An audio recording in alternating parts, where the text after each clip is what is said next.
And the Halos return home for the final homestand of the season. Angels take it on Jacob deGrom and the Texas Rangers. Fan Appreciation Weekend here at the Big A. Welcoming you inside our broadcast booth. Mark Gubicza and Patrick O'Neill here with you. And Gooby, listen, I know it didn't go well on the road trip, but an opportunity to perform in front of these fans. Yeah, it was a tough one, but anytime you're facing the defending world champs, the Texas Rangers, and Jacob deGrom is on the mound, that brings your energy, especially if you're Reed Detmers getting locked up against him here today. Important, right, to think about 2025, and really what we have seen is the team have put together some good young core players to build on. Especially, Patrick, when you're strong up the middle like they are right now. The foundation is there for him. Zach Neto has had an incredible season, both swinging the bat and playing defense. He's got 23 home runs, which is a club record for shortstops.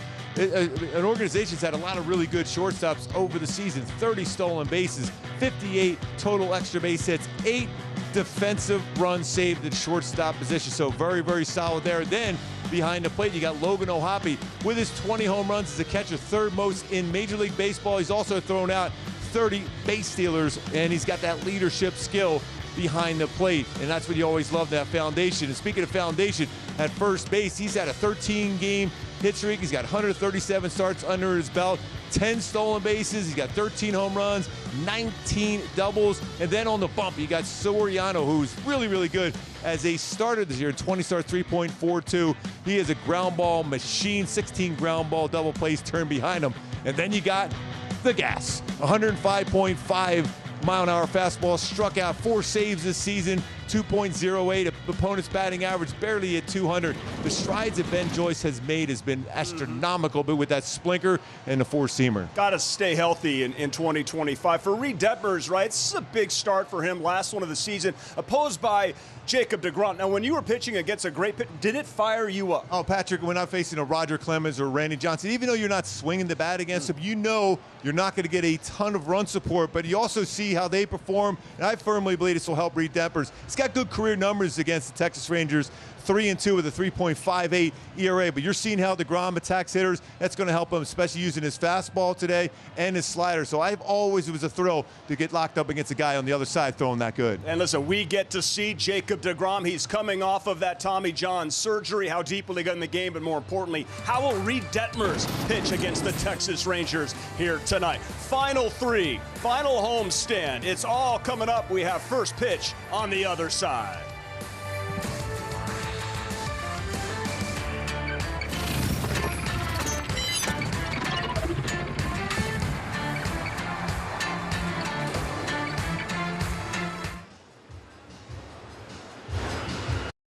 This is brought to you by Hyundai. With a brand new Hyundai, there's joy in every journey. And by Jack in the Box. Don't get haunted by hunger this Halloween. Try Jack's new mummy wrapped monster taco today.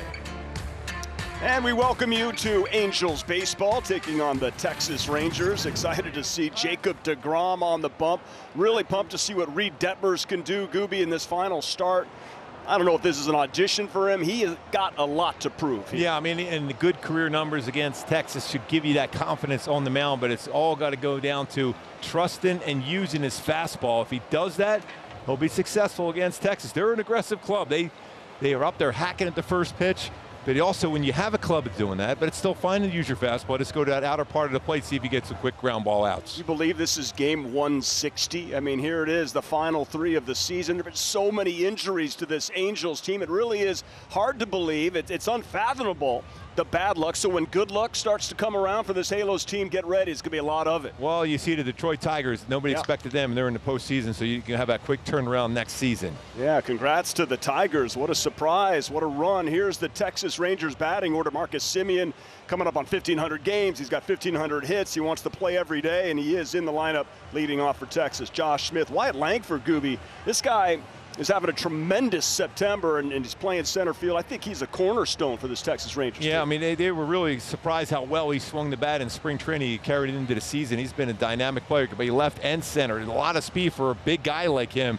He's got a potential to be a really big star, especially when you think Evan Carter was supposed to be that guy in left field. He's been hurt this whole season, but Langford has really jumped forward as far as their future. And the Texas Rangers got a lot of offense. Now it's coming down to keeping their pitchers healthy. It's tough to repeat in baseball. I mean, you got the Texas Rangers. They're the defending World Series champs, but 84 wins. I mean, That's not a good season. And if you don't win at all, anybody that finishes second place is going to be disappointed. They have not been in this race, and they're kind of limping to the finish line for Bruce Bochy. And they'll definitely try to bounce back. This 7th losing season for Texas in the last 8 years, believe it or not. But the thing is, they turned it on at the right time last year, and they got hot. They won all those games on the road in the postseason, won a world championship, their first they've ever won for the Texas Rangers. But it is tough to go out there repeat because, you know, everything you carry into the all season is abbreviated because you're in spring training before you know it. For Reed Detmers, Gooby, is the curveball, in your opinion, one of the most important pitches for him here today? It's a good one because it's a separation of speeds of his fastball and his slider. The slider's pretty firm too, but I still go down to his fastball. How he commands it is so important for him. My go-tos for him to have a good game against Texas, and they got some tough guys, especially at the top of that lineup, is use his fastball north and south. So run that four-seamer upstairs, but you got to be able to throw that fastball down because that'll stay consistent with that slider tilt where he'll get a lot of swing and misses with it. 46 strikeouts with a slider, whiff percentage over 35%. And listen, we certainly know that this year has been trying on many levels for Reed. Started out great those first 4, then a tough 8, sent down, worked his way back up, looked good, and then a tough stretch right now. Is it important for a starting pitcher to have that really good start before you go into the offseason? Yeah, because that's all you work on is from the offseason. You say, okay, I can reflect on what I did my last start. If I have everything working, this is things I'm going to keep improving on during the offseason to get ready for spring training, which never really that far away. Take a look at our StatCast video powered by Google Cloud. That pitch, Arsenal for Reed Detmers, 46% four-seam fastball, slider 24% changeup, 15, same thing with his curveball, though. His curveball's been hit a little bit, stayed up and over the plate. He throws it a lot early in the counts. I think he still should use the curveball. Going back to what you asked about his curveball, Patrick, I think he can use that as a strikeout pitch, not always just to get back into a count pitch. So we are underway. First pitch is a line drive base hit for Marcus Semien. And just like that, Semien continues to torment the Halos.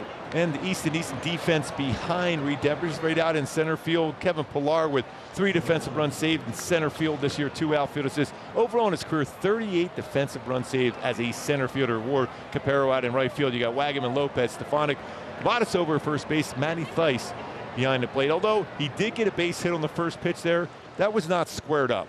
He hit that ball towards the end of the bat. It was not a bad pitch at all.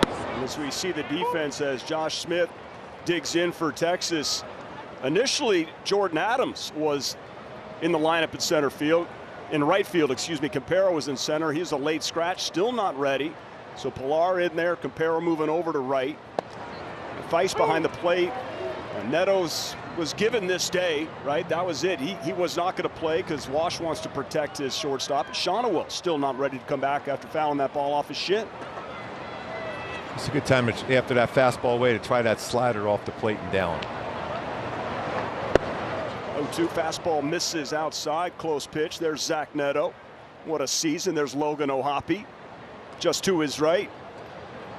To hear O'Hoppe, talk about, getting swept in Chicago, the feeling being sickening. You feel for this guy, such a leader. So that one misses 2-2.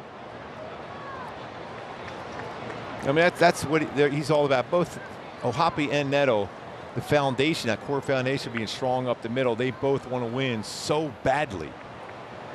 It's tough for them, especially I know they're smiling there, but they want to be out there playing. Reed Detmers here, you got to be able to get this out quickly. You don't want to fall in that 3-2 count here. And he gets a swing and a miss and a strikeout, 1 down. It's a big pitch and a much needed out for Detmers. That good slider tilt he had on that one to get another strikeout with that. It's not even really close. That's how sharp that break was to get that punch out. It's now 47 strikeouts with his slider this season. Remember, he was down in AAA for quite a while. Here's the very dangerous Wyatt Langford at the dish for Texas. A tremendous month of September. That's a nice pitch, just misses in barely. 14-71, but just tearing the cover off the ball this month.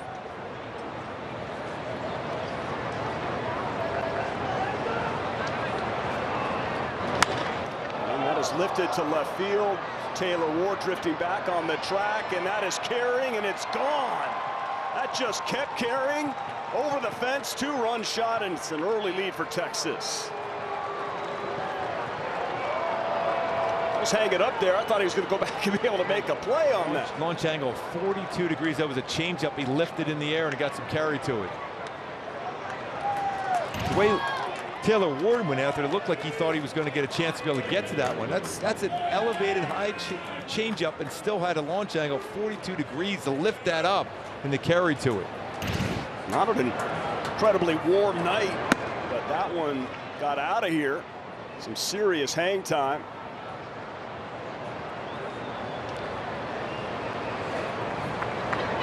169th home run hit by Texas.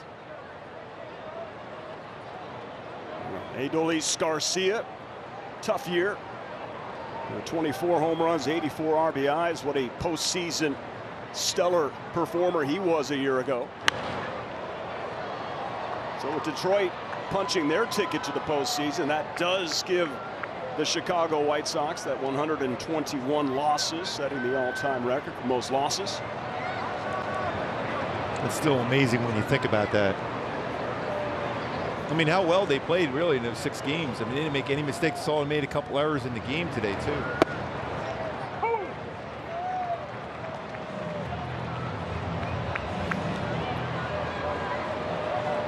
Detmer's last start, Gooby, in Houston on Saturday, allowed 7 runs. Second consecutive start, took a loss there. And already behind early. And hopefully the Angels will have their stars back in the lineup tomorrow. This hit to center field. Kevin Pillar going over. That one is hit well deep, and that one is gone. A solo shot for Garcia. And another home run, back-to-back. It's 3-0 Texas. That was a slider, was upstairs. It's a pretty good carry to the baseball today. Second start here now at the Big A, where Reed Detmers has allowed 3 runs in the first inning. Remember that against the White Sox did that. Slider upstairs. He's giving up a changeup upstairs out. He's super strong. You make a mistake, he's got a chance to go a long way, and it's exactly that. 25th homer for Garcia. Nathaniel Lowe up. Texas was in Oakland yesterday. They took that loss in the final game at the Oakland Coliseum. That had to be an emotional day for everybody involved up there, but they've showed up here ready to go.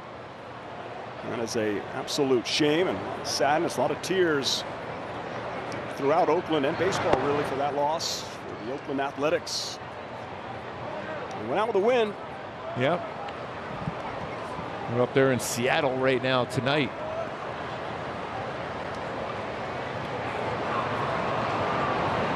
Two and one here to Lowe. That 2-2.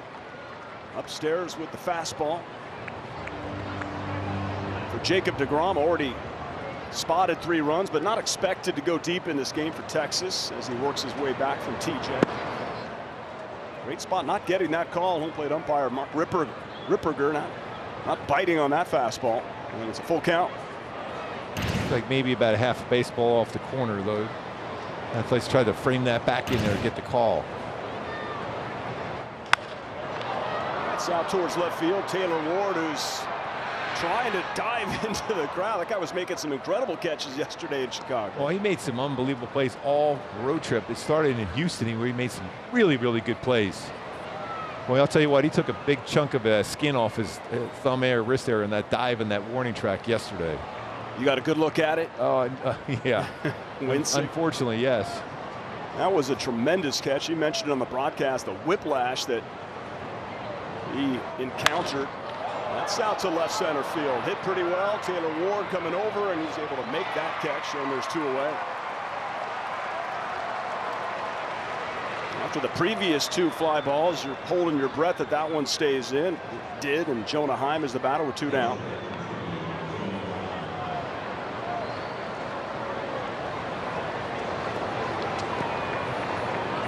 We talked about it in the open. The core, the building blocks for this Angels team going into 2025. Makes it tough, though, to finish off the season, showing some fight.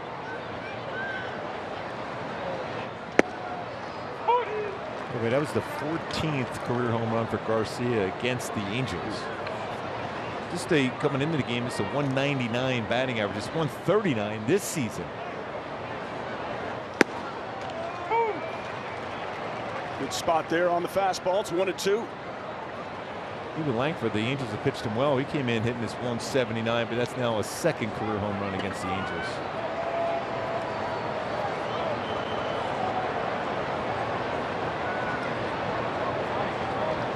Detmers looking to put away Jonah Heim here, and it's 2-2.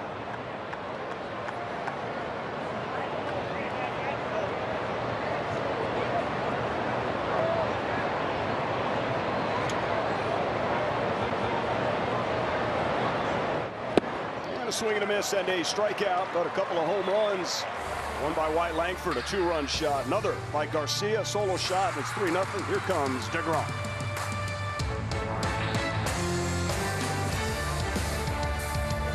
Brought to you by Simpson Chevy. Taylor Ward, hey, he's leading off. He's got 5 leadoff home runs, 4 in the month of September. He's riding a nice hitting streak right here. Jack Lopez, Eric Wagaman, Kevin Pillar, Matt Thaiss, Brandon Drury, Gustavo Campero, Nico Cavadas, and Michael Stefanik. Here's your Angels batting order. And here is Jacob DeGrom. First pitch, Taylor Ward not wasting any time. And that is a fly ball to center field, and Langford is there. You have never had the opportunity, Gooby, to watch Jacob DeGrom pitch in person, and he, at his prime, generationally one of the best pitchers we have ever seen. Yeah, I mean, his mechanics, how fluid he is, how he gathered himself on the pitching rubber. It's pretty amazing to be able to see that. My go-tos to have success against him here today is you got to bring that fastball in the lower zone. He throws a lot of sliders, and don't chase out of his own slider. He gets a lot of punch-outs, and he has throughout his career. Jack Lopez, the batter, takes 97. As that one gets by DeGrom, he's not going to waste any energy chasing after that. That's the thing, and talking to some of the Rangers broadcasters, watching him throw a bullpen, just free and easy right now. Yeah, and that's the thing you want to see if you're the Rangers, because coming back for your second Tommy John. I mean, he's got real good gather and works very effectively downhill in his delivery. The first Tommy John was early in his career, and the second one, it's hard to come back, really about a 40% success rate last year in June. I mean, 97, 98, that's free and easy. And that's, if you're going to be able to make good contact, you want that fastball there. Now you would think he's got it set up for a slider. Oh, that has ripped up the first baseline. Jack Lopez going into second base, and he's going to get there, head first slide. No need for that, but it's a one-out double. He provided the power at 99 to stay on and punched it right down the first base line for a double. Second career double along with his first career home run he had in Chicago. I mean, that's a perfect pitch. Down, fastball, just punched it. He provided the power at 99. You know Garcia wanted to show off that throwing arm too. A little bit of a bobble there. That's why you saw Lopez turn on the afterburners that go head first into second. Eric Wagaman, local lad at the dish, facing Jacob DeGrom. Well, he did get his first major league hit against Justin Verlander, so why not get yourself a knockoff of this guy right here, Jacob DeGrom. He's got away with the future Hall of Famers. I know DeGrom, with the injuries, if it's enough, but he's still got plenty of career left. Signed a 5-year, $185 million contract to join the Texas Rangers. Just the way it hits the mitt, pop. Unbelievable. Career ERA of 2.5, 2.52, 84 wins, 57 losses. Rookie of the Year, a couple of Cy Youngs.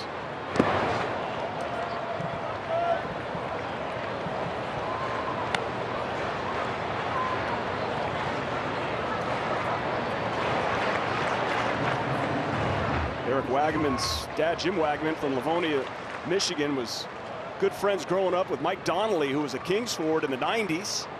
I talked to Mike Donnelly yesterday. Oh, there's a base hit up the first base line. He's going to pick up an RBI. He's going to hold right there. There it is.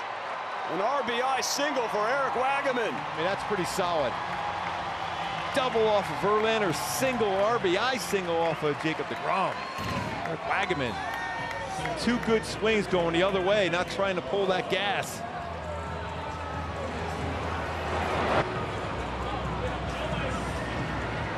So I'll try to spit this story out quick. Mike Donnelly and Eric's dad, Jim, played hockey together in baseball growing up. Mike Donnelly is here tonight to see the young man that he knew quite well growing up. But this could be trouble. 6-4-3 double play. Kevin Pillar hits into an inning-ending double play. But Eric Waggaman with an RBI single off of Jacob deGrom. It's 3-1.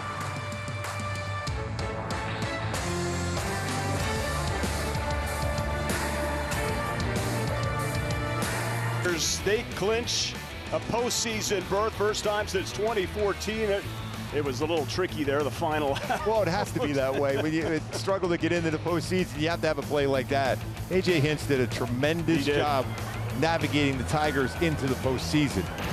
And now Tarik Skubal can pitch game one of the wild card series. I mean, that is something special to have him going. He's going to win the Cy Young. So there's a playoff probability of 0.2% on August 10th, 31-11. Now, you were 8 games under 500 in August, and yet you put together a run like that. They trade Flaherty. Carson Kelly's on this Texas team. He started with Detroit, but they continued to fight. I think Skubal, Riley Green, and A.J. Hinch got it done. They're going to be a tough out in the postseason. In Minnesota right now, they're losing. The Twins are losing 2-0 at home to Baltimore. They lose. That is it. That's a strikeout. Ezekiel Duran, one away.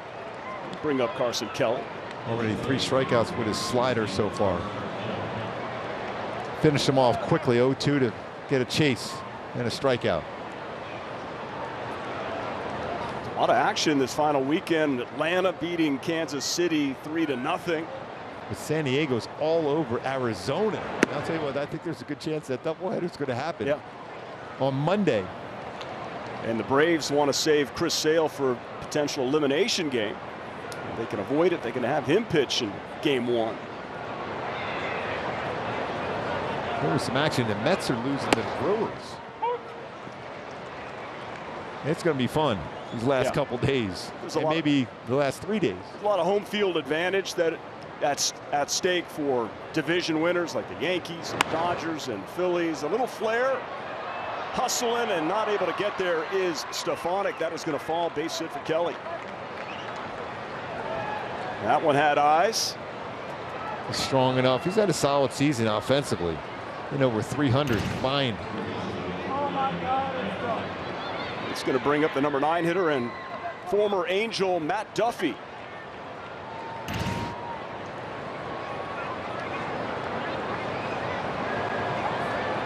Detmers would love a ground ball double play. Looks like deGrom got. On the way up in Colorado, Shohei Ohtani homered is number 54. Picked up a stolen base in the game too, and he's getting closer and closer to potentially be a Triple Crown winner. He's at 308 now. The rise is 313.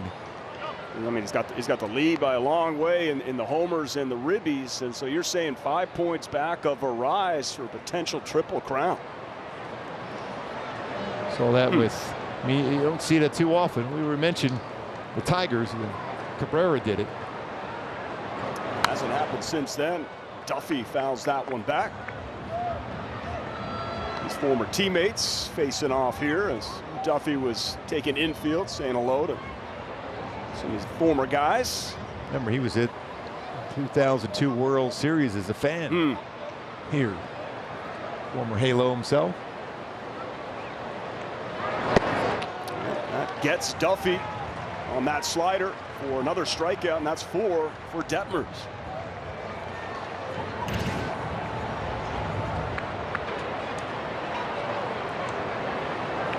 Top of the order now, Marcus Semien singled and scored on the Wyatt Langford homer in the first.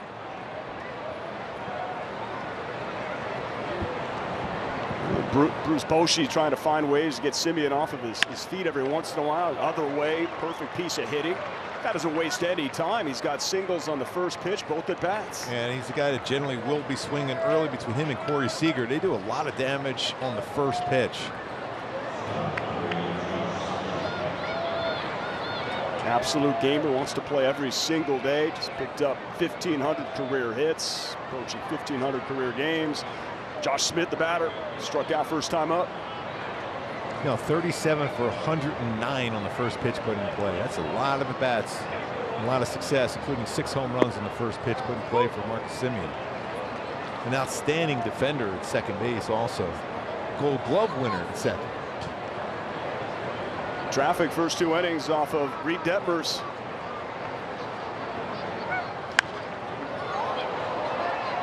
Oh, 0-2 now.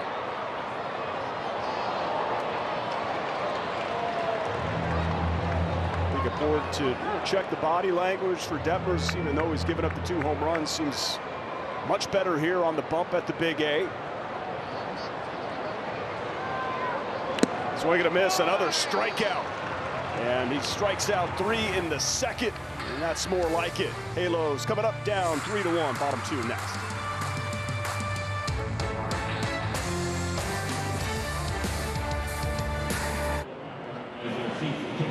Start of the season for the Texas Rangers, and while his time with the Rangers has certainly been marred by injury, he's a name, as the guys were talking about, certainly demands respect whenever he takes the mound. And Ron Washington took notice of that before the game today, saying when you're talking about Jacob deGrom, his name is something special. And even when a guy like that is half of what he is, he's better than a lot of people that are 100%. So he's expecting a battle tonight. See what that means, but he's a competitor, and if he takes the mound, you've got to have intentions. He said we have to have intentions facing deGrom tonight. Some pretty good swings on his fastball early on, Erica, but I think you're going back, you're going to see that slider a little bit more so, because it's a battle. And he generally doesn't give up a lot of hits or a lot of base runners, but a couple good swings from Jack Lopez and Kirk Wagaman has been really, really good. When you look at his numbers at the Big A, a place where he went to a lot as a fan, he's been pretty special. Matt Thaiss at the dish. He fell behind 0-2, takes upstairs. 98-mile-per-hour heater. Sure, some of these Angels hitters are, I wouldn't say intimidated, but have to be impressed by Jacob deGrom. There was a strikeout. You look at the numbers of what deGrom did while he was in New York, and you look at a stretch of time, 5 years, he was a Rookie of the Year, but an ERA, career ERA. Look at these leaders in 61, minimum 200 stars. He's just behind Koufax, Kershaw, and just ahead of Ford and Don Drysdale. These are the immortals of the game, and Clayton Kershaw is on his way to Cooperstown himself. For me, it almost reminds you of a stretch. Tim Lincecum was the same way. We won some Cy Youngs when he was with the Giants, and even eventually pitched towards the end of his career with the Angels. Just being around him, the way he competed, and the way he had that stride to the plate he had. And you see here with deGrom, it's as smooth with his delivery. His competitors. First time pitching here at the Big A. First time. It's the second time he's faced the Halos. Back in 2017, went 7. It's hard to remember that. 3-0 shutout. Win for the Mets. It's only 4 places that he hasn't pitched. He's never faced him. Never pitched in Houston. Surprisingly. Still amazing. They won a world championship last year, and he wasn't really a big part of it. That's the thing that was amazing for this club. Their bullpen going into the postseason was supposed to be a weak point. Their bullpen was excellent. And Corey Seager in the World Series, as always. 2-time MVP in the World Series.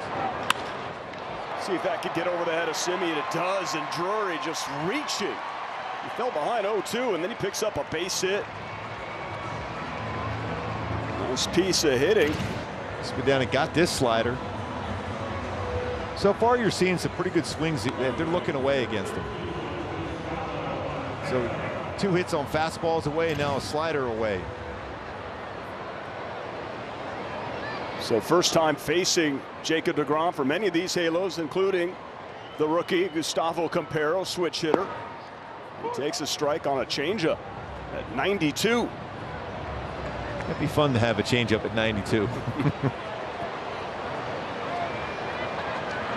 Texas, if they can get a healthy Jacob deGrom, it looks like they will going into 2025. They're going to be trouble in the AL West.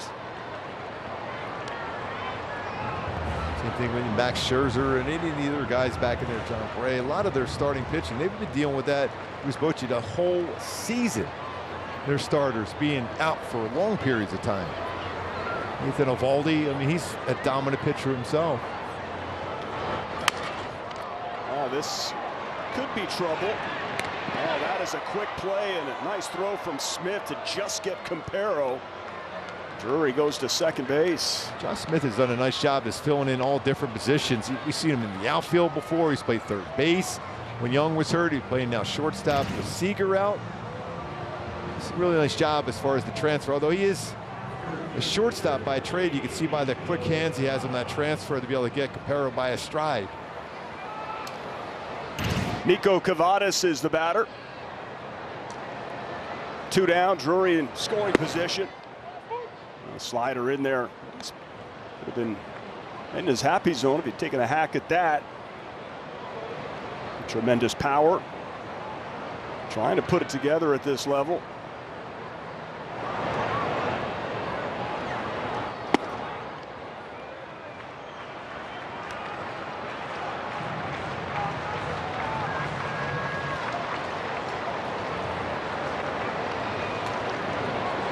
Another opportunity to get a run home here with the guy in scoring position. That is hammered to center field. Hit well, going back, and leaping and making the catch is Wyatt Langford. And how did he track that one down? It was a bullet. He's played some left field, but showing he can play some center with that speed. Leaps up, makes an outstanding play. That saves the run for sure.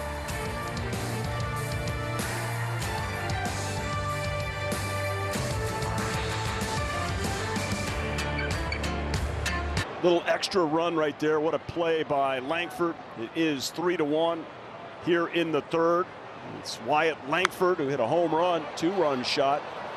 This is an incredible look right here. The StatCast on this, so now, you know, off the bat, 99.2, but at a launch angle, 42 degrees. You see the apex of the height of that baseball at 136 feet, and it traveled 376 feet. That's a great view of that, how high and majestic that home run. We were just talking about Oakland last time, and that's a Mark McGwire-like home run, where he hit that majestic height and distance on a big fly. 7 homers in September, 19 ribbies, 22 runs. We put his numbers up against other American League rookies. He is right there. I'm still saying that Nolan Schanuel should be in that conversation. You don't get a whole lot of conversation there for Schanuel. I think some people were even surprised that he was a rookie. That is a strikeout and another one. Make that 6 Ks for Reed Detmers. He got him on a fastball right on the inside corner. If he swings at that, all he can do is pull that one foul. His job of that is crossing the plate in the strike zone. So here's Garcia. Victimized Detmers with a solo shot in the first. Even go back to Nolan Schanuel, 10 stolen bases, 13 home runs, 19 doubles. He's played some solid defense, 4 defensive runs saved at first base.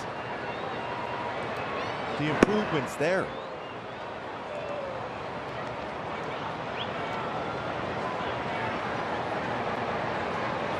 I love what Ron Washington said about him. But yeah, Erica's got the great delivery. You know, so I would love to see if she can stick this, because we're hoping to get all our guys back, right? And Neto and Schanuel, who's had this tendency to foul everything off of his legs in those unusual places, because he does have this incredible ability to put the baseball, the bat on the ball. So we don't have Erica right now, so I'm going to let you go ahead and deliver this. Part of it is because he's right on the plate, so he gets that barrel out. He said his back leg. I'm seeing by the end of the year, he looks like a catcher. Like catchers have those black and blue bruises all over both legs. I mean, it's amazing. Ryan Goins just sits there and he goes, I don't know how he does that. every day.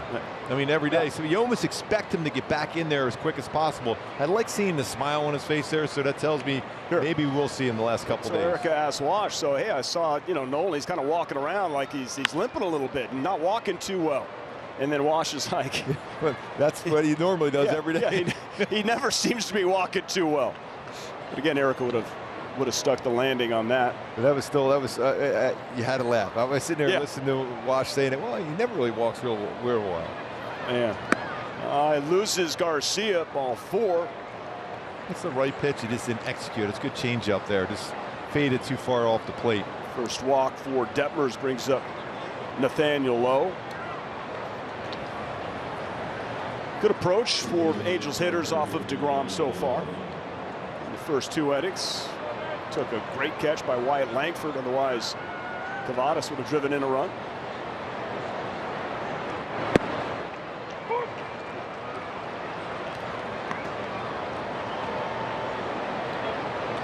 And Minnesota 3-0. What a collapse for the Twins. They lose to Baltimore. They are done. And then the Royals will get in.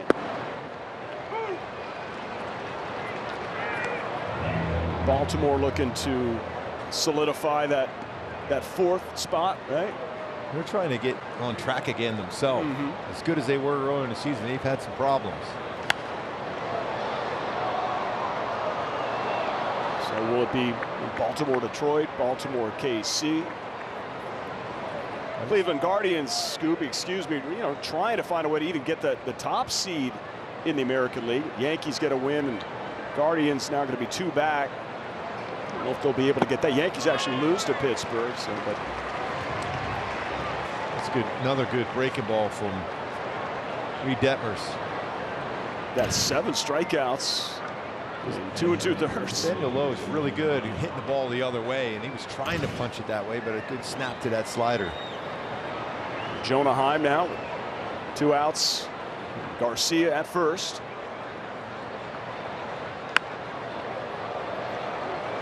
Six swing and misses on his slider so far tonight.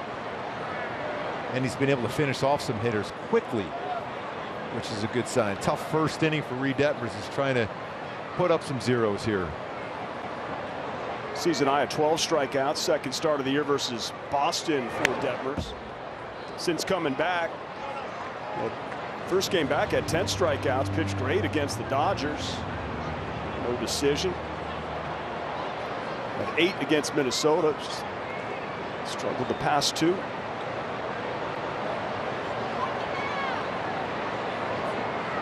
Struck out 3 in the second. Trying to do the same thing here in the third. The 0-2. That is a line drive base hit. He went down and got that curveball. Even though he had his front hip out in front, he's able to keep his hands back. Punched a single into left center.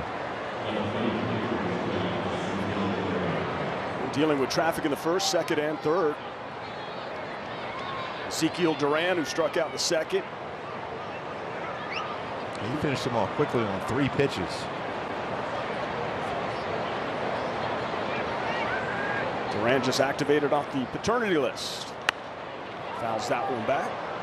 Good for some dad strength here tonight. By the way, Milwaukee now up on the Mets 7-2.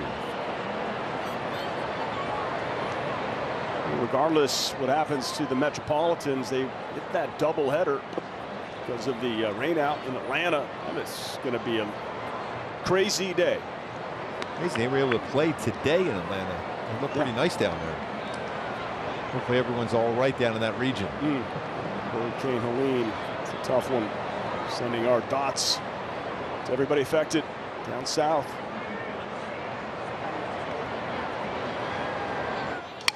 Oh, broken bat, pop up. Taylor Ward is there to make the final out.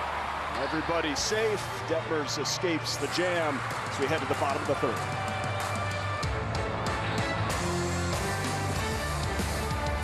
Boys got a chance against a great pitcher to make him throw the ball over the plate, just make some contact, make some noise. So pretty good swings against him really so far in this game, making some noise.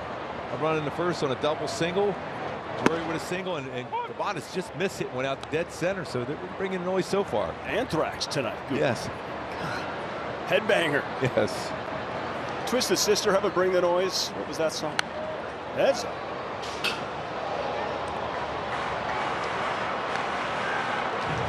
Gooby's fine, everybody. Michael Stefanik leading off here. 3-1 Texas. Well, the final Friday of the season. Check swing, yes he did. That's that nasty slider there from DeGrom. That had some bite to it. Second strikeout. No question. Yep. 2 strikeouts in the game for DeGrom. Taylor Ward went after that first pitch he saw to lead off the game. Fly ball center field. Taylor Ward has a 9-game hitting streak. Some big numbers in the month of September.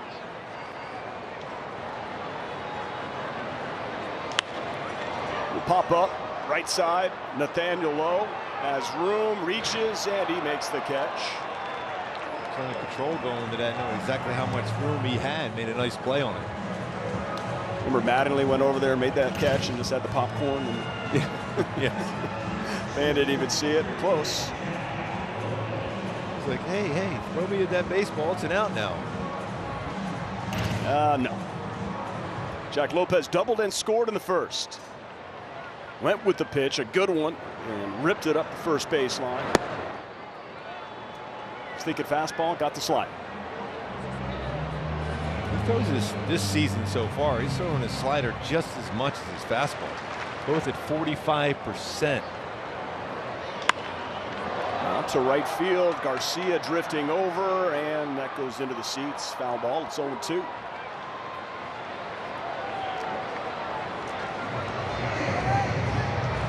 Long road back for these pitchers coming off of Tommy John surgery, the second one in his career. When he was at Stetson, DeGrom, he didn't start as a pitcher. He was playing shortstop. And then as a junior year, switches to pitcher. That was the right decision. Probably a few throws from that shortstop position. They probably go, wow, you got a pretty good arm. Why don't you try pitching? I think it's turned out pretty good. Yeah.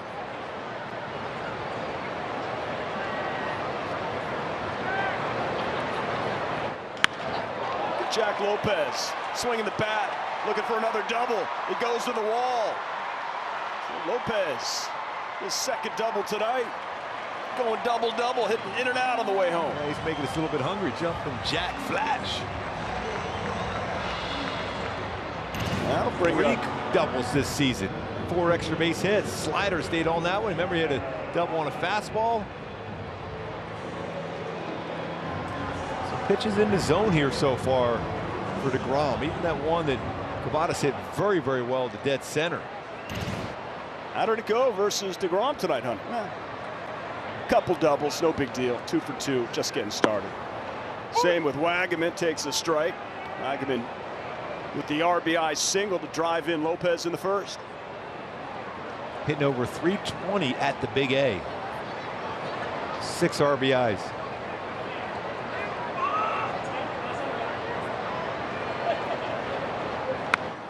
Another good hack. He can swing the bat. Certainly giving the Angels something to think about going into the offseason. Whatever happens, Eric Wagman has had this moment in front of friends and family. Because of all the injuries, this guy has been the Angels' everyday third baseman down the stretch. Nasty. Yeah, got him. That was spotted perfectly. Wagaman goes down looking. It remains 3-1 as we head to the fourth.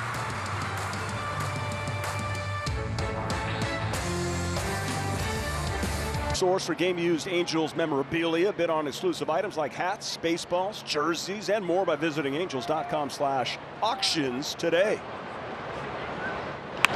First pitch, Carson Kelly drives that left field, going back. Taylor Ward, that one's gone. Another home run for the Rangers, their third tonight, and it's 4-1. Another aggressive swing on the first pitch. Hit the ball really well this season.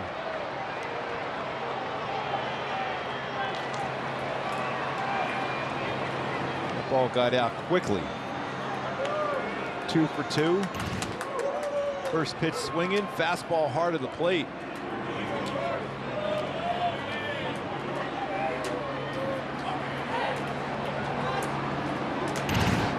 First 4 starts of the season, Detmers did not allow a single home run. That's up the middle, base hit for Matt Duffy. Another swing on the first pitch.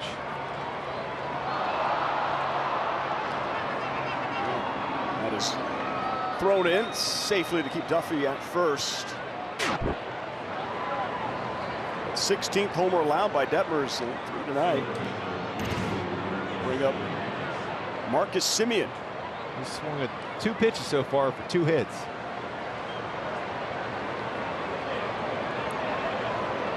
But he's the guy that will roll into a double play.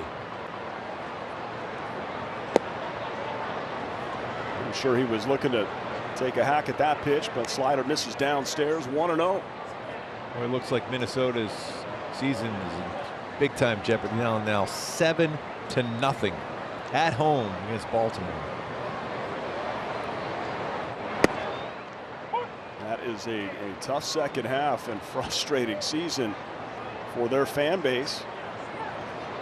Interesting though, those last 2 fastballs for Reed Detmers, one at 90, another at 91, he hit out. Kelly did.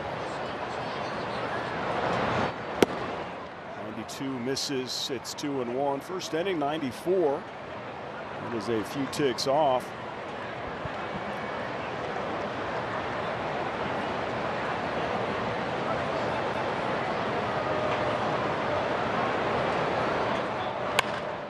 Certainly for Detmers going into next season, he's going to have to really impress in spring training and earn a rotation spot, considering how this season has gone for him. Yeah, you would like to think he's going to be part of the rotation for a lot of years to come, but it's going to go back to gaining confidence and going out there and being aggressive and getting some outs early and start trusting all your pitches. A change up upstairs. All the home runs today have been pitches been upstairs.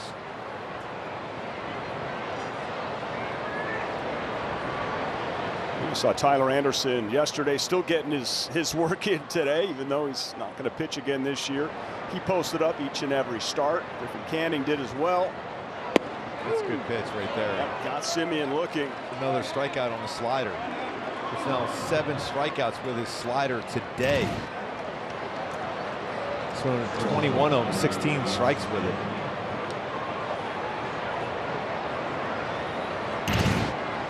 Eight strikeout altogether.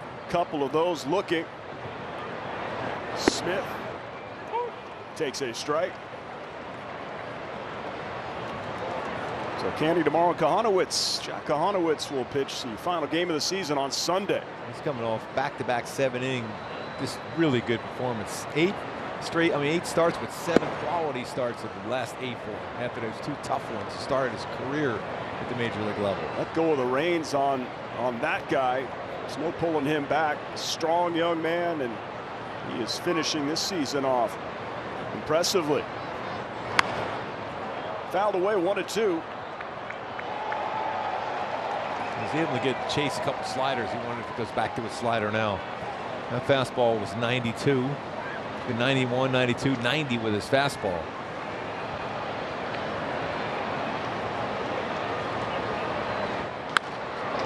Pull foul. Smith trying to avoid a 3rd strikeout. Strikeout swinging in the first and the second. If you get that swing on a slider there, you can just go a little bit further off the plate now. Should be able to get a chase.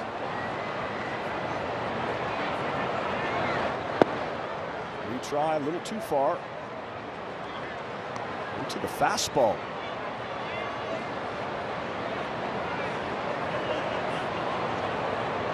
Smith with excellent numbers versus the Halos this year. They have beaten the Angels 6 of the 10 meetings. Continues to battle here, fouls that one off. A nice play by a fan, brought a glove today.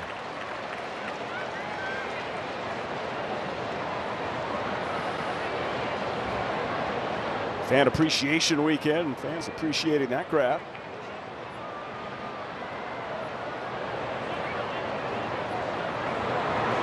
Oh, a swing and a miss, and another strikeout for Reed Detmers, and he's got 9. Yeah, that was on his curveball there. That's what we were talking about. You remember, Patrick, all the way back in the first inning, like when he uses that curveball, a lot of times it's to get back into a count, but that one to get a punch out was big.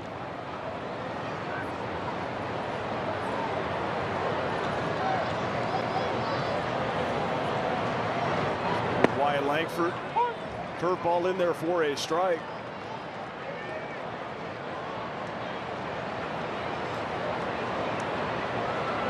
Langford is 15th home run. Tremendous rookie season. Big part of the future for the Rangers. That's hit out to right field. Playable for Campero. And Detmers leaves the mound 4-1.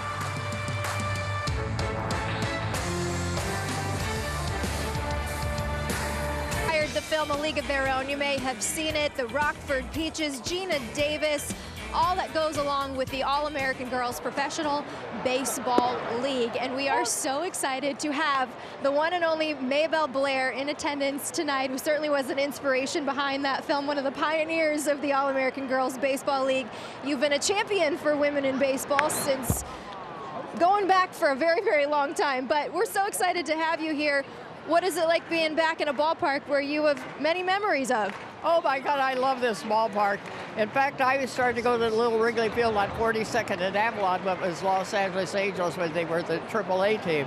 I used to walk by the hot dog stand wishing I could have a hot dog, but we were very poor and couldn't. But I got to watch old Truck Hanna and Jigger Stats and Carl Ditmar and little Ginnery Joe Barry. It was the most wonderful time when I was growing up. And I followed them right here on into when they turned into Major League, when Gene Autry bought them. Sure. And I love every minute of it. I love the Angels from my bottom clear to my toes. Well, we love that you're here today, but being a pitcher in the All-American Girls Professional Baseball League, what is your earliest memory of playing the game of baseball? Well, the biggest memory I had that I loved the most was when I put on my little dress and uniform. I thought I was the cutest girl that ever played baseball. And well, I really thought it was pretty something else. But the thing that I really liked was when I put on my spikes. Okay. And I went and I hit the cement, and I heard that clickety-clack. That was music to my ears. Yes. There's nothing better than hearing cleats hit cement or a wood floor. Clickety-clack, clickety-clack.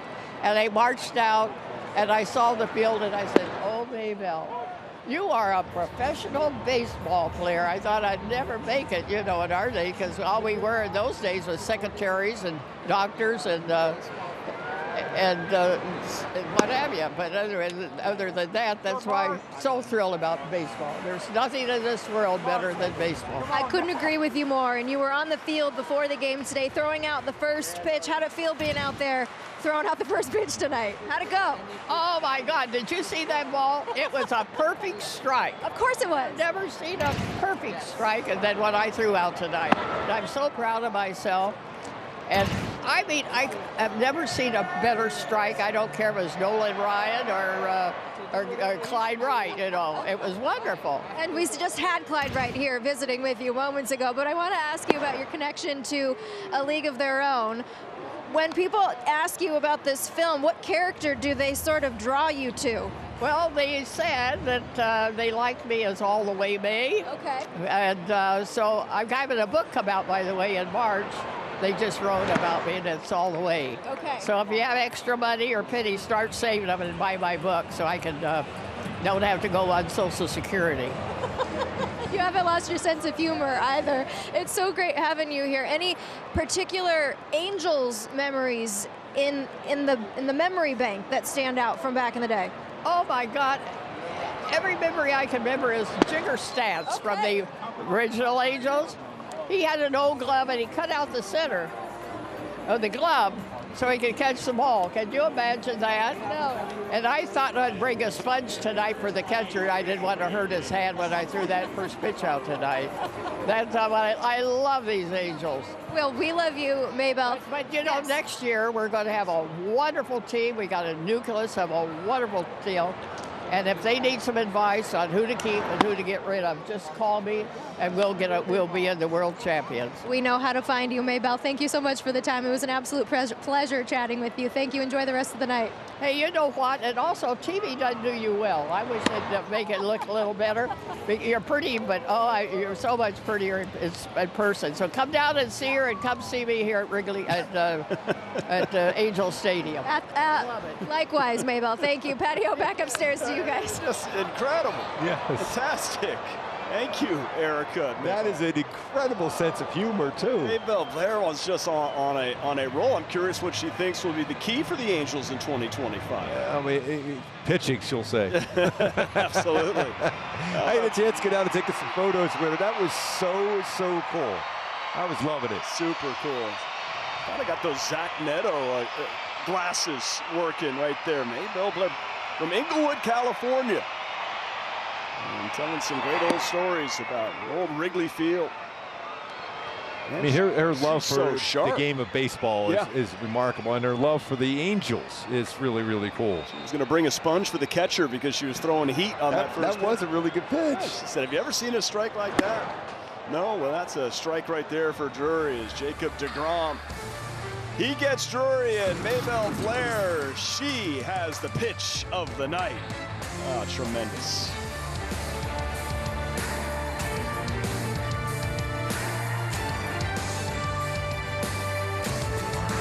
Is at 6:30. Fans will have a chance to win prizes. Pechanga Resort Casino, Coca-Cola, Jersey Mike Subs, Coors Light, and more. Visit angels.com/promotions. Detmers out there, top 5, trailing 4-1 to Texas. As Adolis Garcia, he digs in. He's homered here tonight, his 25th of the campaign. The World Series champs. They've had a tough September. And they lost their World Series MVP, Corey Seager. They do have a great manager, 8th all-time in wins in Bruce Bochy. Yeah, he's going to be a future Hall of Famer.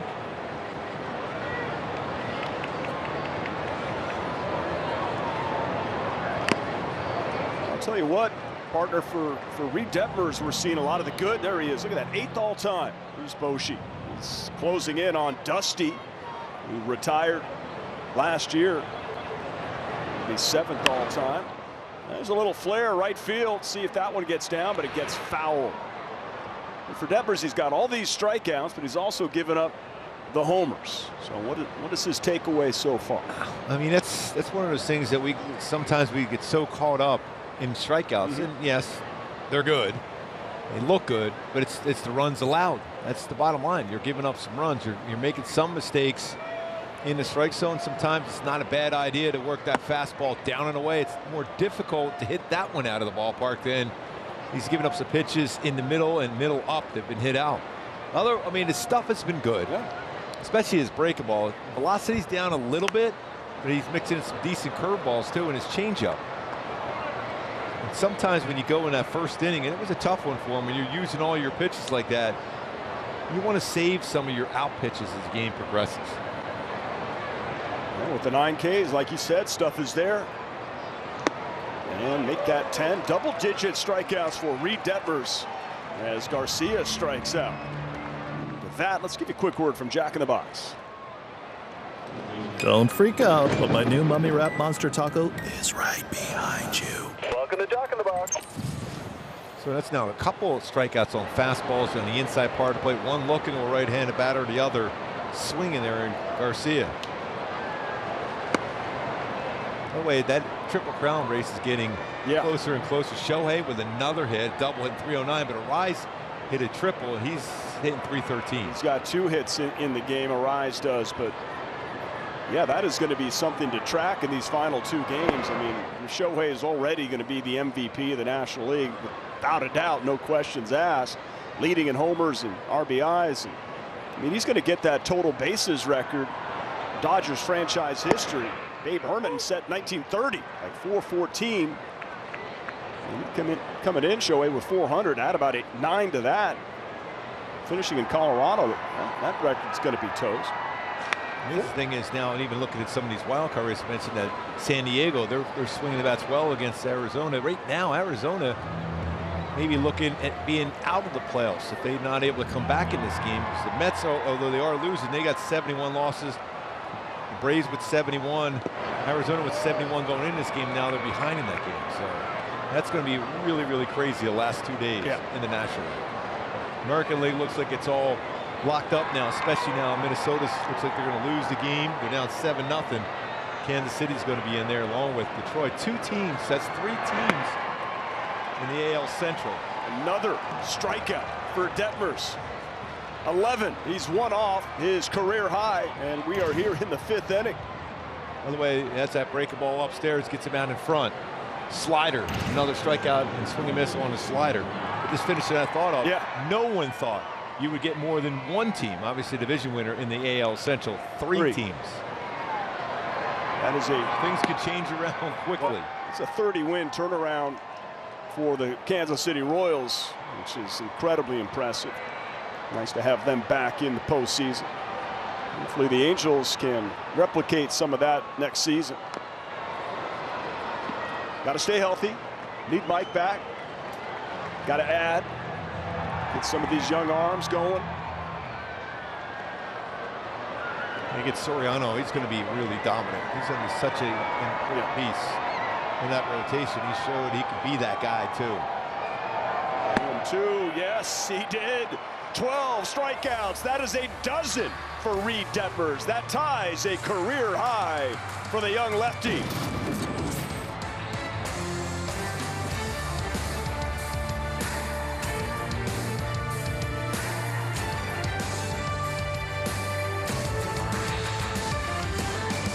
Angels tomorrow, and stay to enjoy the last post-game Saturday night fireworks show of the season, driven by your helpful SoCal Honda dealers. Visit angels.com/promotions for more details. So new pitcher for the Rangers. It's Matt Festa. As Jacob deGrom went his 4 innings, getting himself ready for 2025. Heck of a comeback for deGrom. I'm sure he is going to be dealing next season and will be a force to reckon with. Certainly some things to like about what he was doing up there on the mound today for the Rangers. Some life on his fastball. He touched 99. His slider had some serious break to it. Speaking of break, maybe breaking the glove. Now that's always a thrill. Is it? Yeah, so yeah. Is that like Maybelle Blair throwing some gas, Yes. breaking gloves? When was the first time you accomplished that? Little League? No, I'm still dreaming of that. So deGrom went 4, gave up 4 hits and 1 earned run, had 5 strikeouts. Finishes the season with a 1.69 ERA. 1-1 to Campero. Little flare. That's going to get down for a base hit. And Garcia gets over to cut that off to hold Campero to a base hit. And what we've seen so far when deGrom on the mound, he's thrown well, and then as soon as he leaves, they've been giving up some leads. So hopefully that's going to be the case right now for the Halos against the Rangers. It's only 4-1, bottom 5, and Nico Cavadas, the batter, last time up, rips the ball to center field. Great catch made by Wyatt Langford at the wall to take extra bases away.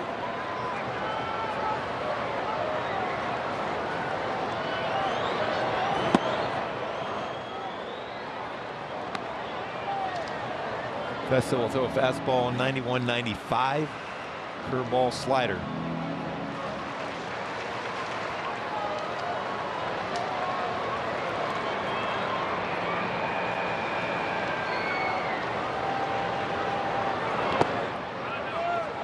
So what Luis Arraez is trying to do with the Padres is to win a batting title with 3 different teams. He's already done it in both leagues. Yes. But now a slim lead. He's going to have to come down a little bit. Shohei in Colorado, and Rockies on the way to losing their 99th game of the season. Lost 100 last year. Both ballparks are pretty good hitters' yards. Arizona is too. Colorado is special. I still remember the time when Shohei was taking batting practice. He went in the 3rd deck above the bullpen mounds, and everyone's this look was, that's impossible. I think there's a video of you watching that, BP. Joff hit the ground. And compare a little delayed steal right there, and he's into second with his second stolen base. Make that his third stolen base for Gustavo Capero. So often we see an infielder keep the glove on him. He had that delayed steal, and he went flying by the bag too. He was able to keep his toe on there though. He had some, what do you have, 33 stolen bases combined in the minor leagues. So it's good speed for a guy that's been a catcher. Yeah, I was talking to Dave Raymond of the Texas Rangers, the play-by-play voice. Tell me about this Gustavo Capero. Like 2 years ago, he was the bullpen catcher in Double-A Rocket City. Played 10 games, and now he's the Angels starting right fielder for the last game of the year. Got great energy, just turned 27. Funny, nice young man. He had an outstanding season at Double-A. He wants to be that versatile kind of multi-use type player that can play anywhere on the diamond. Pitch way inside. Somehow Kavadas is able to stay alive. I don't know how he fought that one off.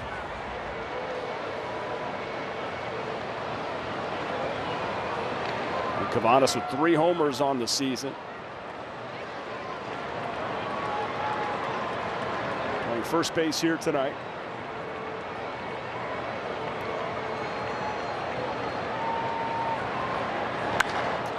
That is a base hit.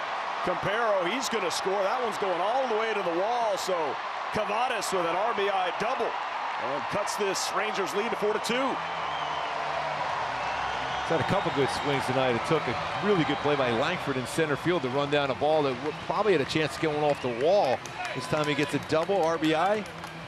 Second double, 7th RBI for Kavadas. Stayed on that one real well. Four-seam fastball, inner half, that happy zone for a left-handed swing, and he rockets it to the alley for a double. Bottom 5, 4-2. Rangers pitching coach Mike Maddox out to talk to Festa. And with that discussion going on, let's take a ride with Hyundai. With features you won't find on CR-V, RAV4, or Forester, only a Tucson compares to a Tucson.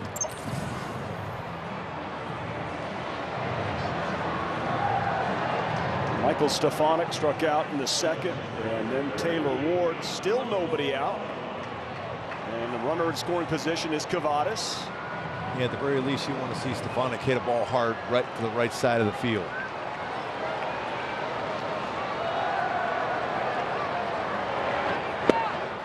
And we saw Stefanik execute that suicide squeeze to perfection on the road. That whole play was perfect. Yeah. Not only the bunt, but the read by Wagaman. As soon as Justin Anderson lifted that front leg, he was going home. Because it really is tough to put on a suicide squeeze to be successful with the bases loaded, because it's a force out at home. Washington has not been afraid to pull the trigger. Wagman scored that run, got a great read.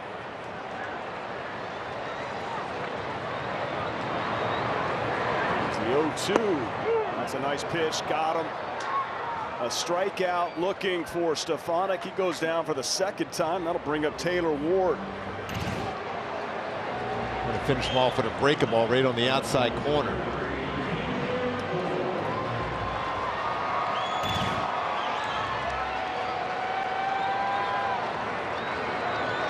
So Taylor's 0 for 2. 9-game hitting streak. Right guy at the dish right here. I'd love to pick up a ribby. He's got 74 to go with 25 home runs, 26 doubles.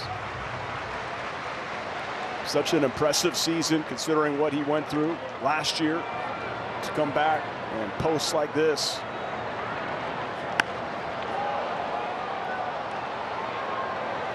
Looks at his cutter now. Going with his slider, sweeper, and curveball.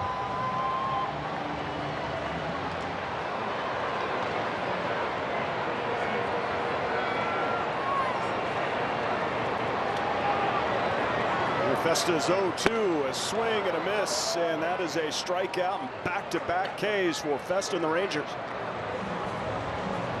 Taylor is 0 for 3, but here comes Jack Lopez. Lopez is 2 for 2 with 2 doubles.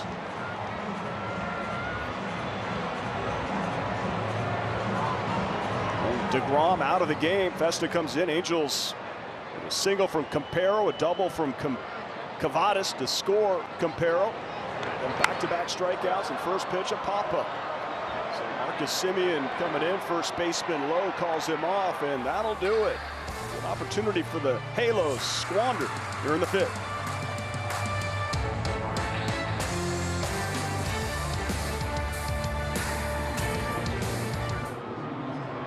Reed Detmers today with 5 innings, though did give up 4 runs, 3 home runs. This one walk, 12 strikeouts in the game tonight. He had his slider working, the curveball he dropped in there. His fastball was solid, especially location of his fastball. 95 pitches in 5 innings, but 12 strikeouts for Reed Detmers. Stuff there. Just got to make sure all those quality pitches in the first pitch you throw all the way through your entire outing. You a bit surprised that he's out of the game? Roansy Contreras is now on the bump. I mean, he's tied for his career high in strikeouts, 95 pitches. Felt like he was, picking up steam. A little ground ball there to Jack Lopez from Ezekiel Duran, and he throws him out. That's a good question, Patrick. For me, I think when you finish off an inning, like basically it came down to he struck out 5 of the last 6 batters he faced. And so I think that's something you carry on for the all season. So the stuff was there. I think that's why you do it. I have no problem with that. That's the momentum and the confidence going into the offseason. I get that. I mean, you still give up runs, so you don't want to do that. Right. But you know the stuff's there when you execute your pitches. And he clearly did that over the last 2 innings. Well, he did give up a home run to Kelly that was upstairs. Fine-tune some of those. This game's mental. It's right. It's between the ears. It's got the stuff. Go into the offseason. You could say, yeah, Reed Detmer's last start at 24. He tied a career high with 12 strikeouts. On his rips, and that's a fair ball from Carson Kelly. And Kelly got another extra base hit in this game. Also a solo home run. Well, this is the triple away right now. They're hitting for the cycle. Cycle watch. It's the number 8 hitter in the lineup for the Rangers. For Contreras, his stuff has been solid, but when he gets hurt, it's generally his slider that stays flat over the plate, and that's exactly what that pitch was. When he stays on top, he keeps his front shoulder in just long enough. He's got good bite to his slider.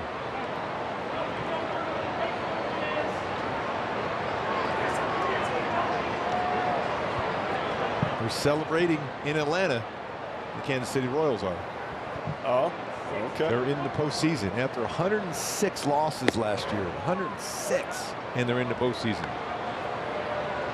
And despite losing today with Minnesota, their season is over, and the Kansas City Royals are in the postseason.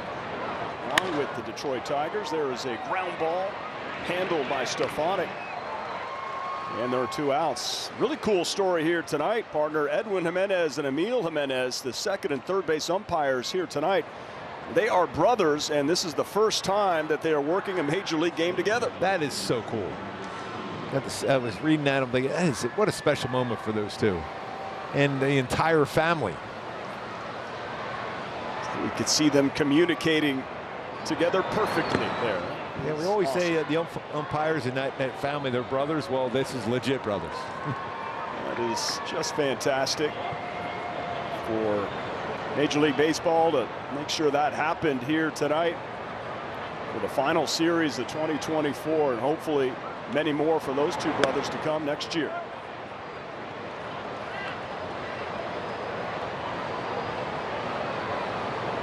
And we'll see Edwin behind the dish on Sunday. And it's watching Kohanowitz throwing that bowling ball sinker. Yeah, get ready, Edwin. So Marcus Semien, center field. Kevin Pillar got beat on it.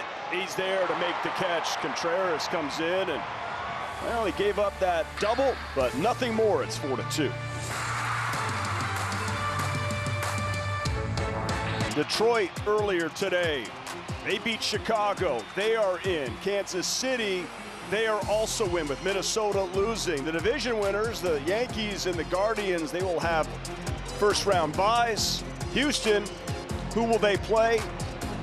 Will it be Detroit? Will it be Kansas City? Will Baltimore play Detroit or Kansas City? It's up in the air, but it's going to be fun to see. That will all be determined. Yeah, I'll tell you what, I still think when you look at that playoff picture, the scariest team, yeah, depth-wise, is Houston. If they get Alvarez back, Jordan Alvarez back. And for Houston, they couldn't advance their positioning at all, and they beat Cleveland in Cleveland 5-2 tonight behind Ronel Blanco's 13th win.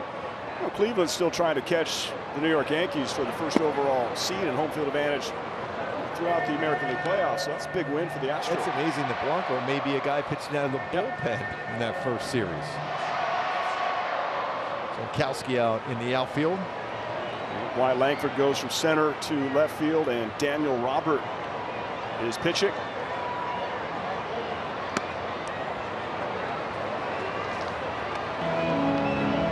Wagaman is the batter. Wagaman with a single, an RBI, and a strikeout tonight. And just a storybook end of the campaign for the Wagamans.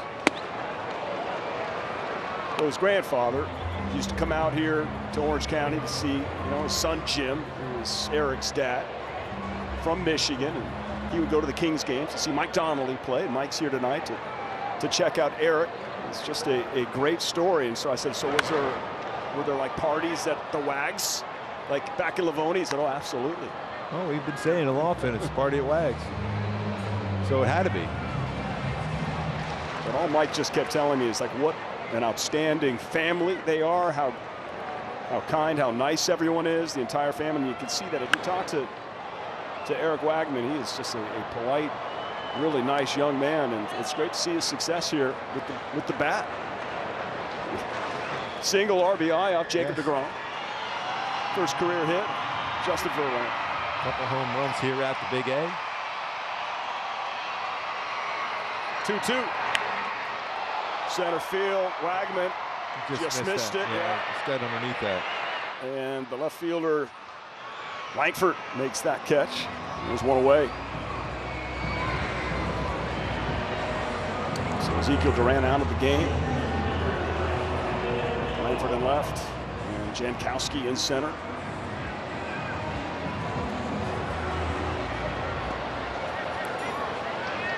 KP, Kevin Pillar. You never know if he could be convinced to come back for one more year. Yeah, he's talking about the possibility of it for sure. It would be with the Angels as a fourth outfielder. Great veteran presence. And still running down balls in the outfield. It's a little ground ball, and that is a foul ball. So Pillar back to home plate despite the hustle down the line.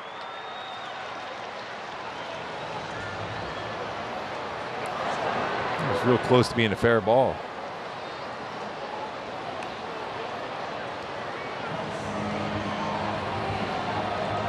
So a couple times in the last week, Pillar's a late out of the lineup. Jordan Adams was kicked just foul. Able to play. I thought we still got to go through with the play just in case that was so close to that chalk line. So that's going to kick foul anyhow by the base. Have to travel over the base to be considered in play. Count is 0-2.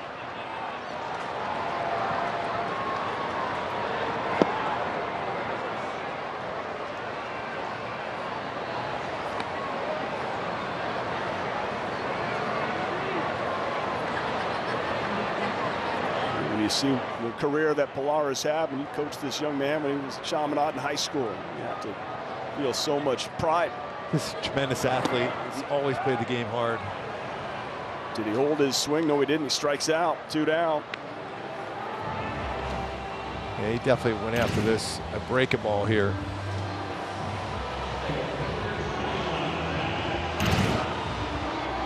Eight strikeout for the Angels here tonight. Matt Thaiss has 2 of those. We expect Logan O'Hoppe tomorrow and probably Sunday. It's so important for Ohapi, as he was telling me, for him to play the full 162, to experience the entire season. And despite not being in the lineup tonight, Ohapi, Shawniwell, Neto, they all want to accomplish the same thing and be out there on that field for their team. As Logan was talking about, they don't like the feeling, they don't want to go through this, but they are, and hopefully better for it.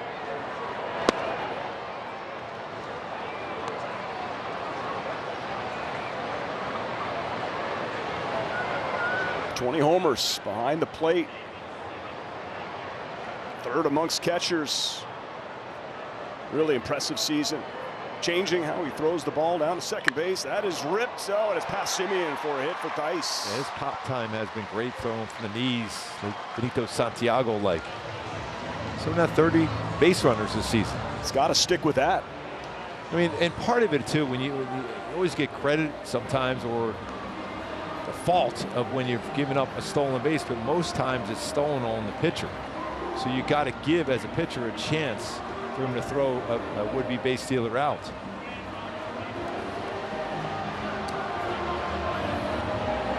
It's a great shot of Logan and Kurt right there. And we'll give you a word from Jack in the Box. Don't freak out, but my new Mummy Wrap Monster Taco is right behind you. Welcome to Jack in the Box.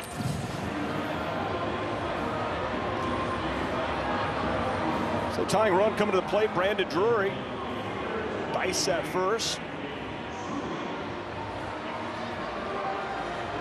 Bottom six, 4-2 Texas.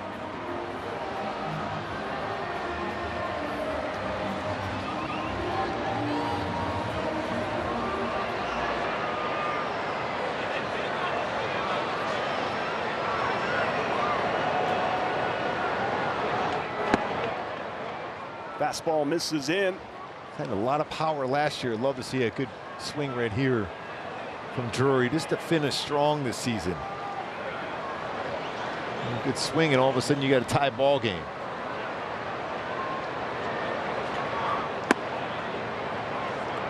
Good eye there outside.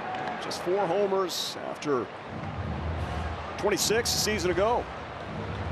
Just never quite got the rhythm this year. 58 extra base hits. I mean, that's a lot of extra base hits last season. See if he can finish strong with a couple good at-bats here in the end. Fastball in there, 2-1.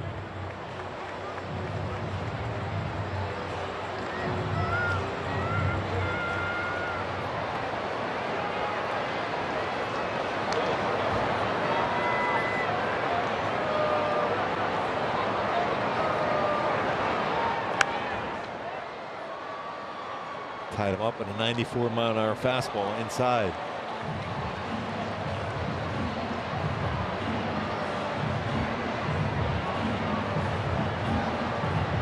A lot of room on that right side of the infield now, especially with 2 strikes, just to punch that ball that way. He makes a mistake on that inner half again, then you could turn on it.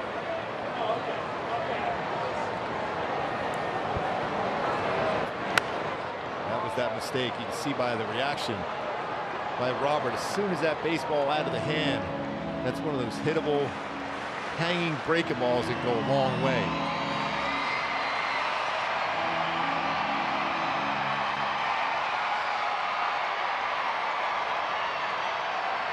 Crowd imploring Drury and the Angels here in the 6th. Full count.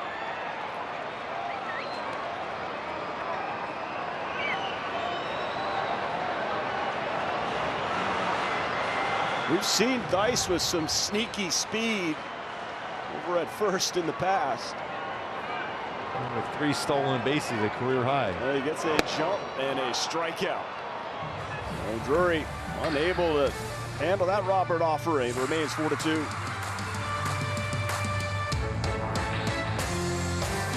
Angels home game in 2025 by placing your season seat deposit today. For more info on season seats, visit angels.com/season seats or call 714-4-ANGELS. Roncy Contreras remains on the bump. Josh Smith takes a curveball for strike 1. It's 4-2. Top 7 on a Friday night. The Big A. Mark Gubas and Erica Weston. Patrick O'Neill here with you. And tonight and tomorrow, final weekend of the regular season. Yep. Look at next year. The Angels are going to have a really nice draft pick. That's for certain. That's a positive. That's like a top 3 pick with an 18% chance right now of having the #1 overall pick. Little chopper, Lopez. Nice play to get Smith. So like that defensive play right there. And how about our Arco top tier play? Wyatt Langford, partner in center field on this Nico Cavadas drive.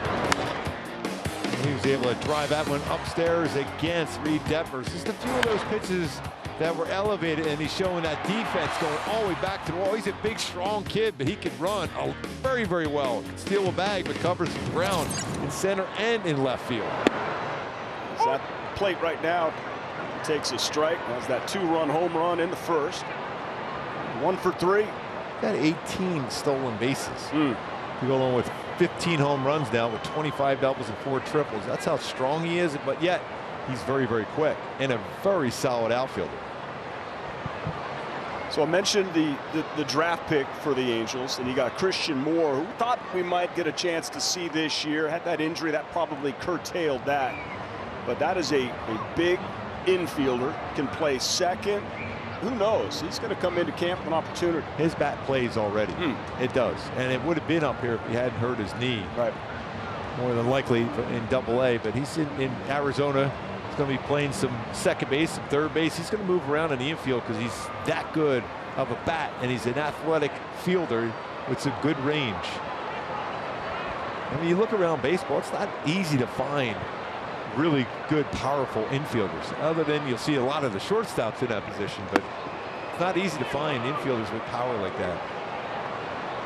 Ronzi runs that fastball in on Langford. It's 1-1. At the Arizona Fall League, that's going to be going on, and definitely some names. Broken bat, keep an eye on. As Stefanik handles that, and there's 2 down, such as Cole Fontenelle. Some pitchers like Sam Bachman and Jack Dashwood. Having Cole Fontenelle back now, that's great to see. When you break your ankle like he did, you didn't know how long that process would be. He had like 20 stolen bases. I mean, he's a big kid, switch hitter, a real good idea at the plate. Showing good range at third base. He's got a chance. This comparison a lot. A guy named Corey Koski was a very good major league player. This is a comparison you hear a lot when it comes to Cole Fontenelle. You see Contreras here and looking to provide some depth for the Angels bullpen. He can take the ball for multiple innings. Still very, very young. It's a solid pickup mid-season by Perry Minasian and the Halos. I mentioned it before. This all comes down to that consistent feel and snap of his slider, because his fastball velocity is still going to be mid-90s. He's got a good changeup curveball, but his slider, the pitch he likes to throw, has got to stay on top of that one. When it's effective, it's a very good out pitch. Garcia. See that life he can create on his fastball. It's a good matchup for Contreras because Garcia's got 25 homers.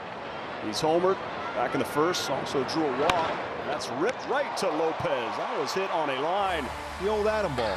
There you go. 1, 2, 3, 7 for Contreras. Stretch time at the Big A.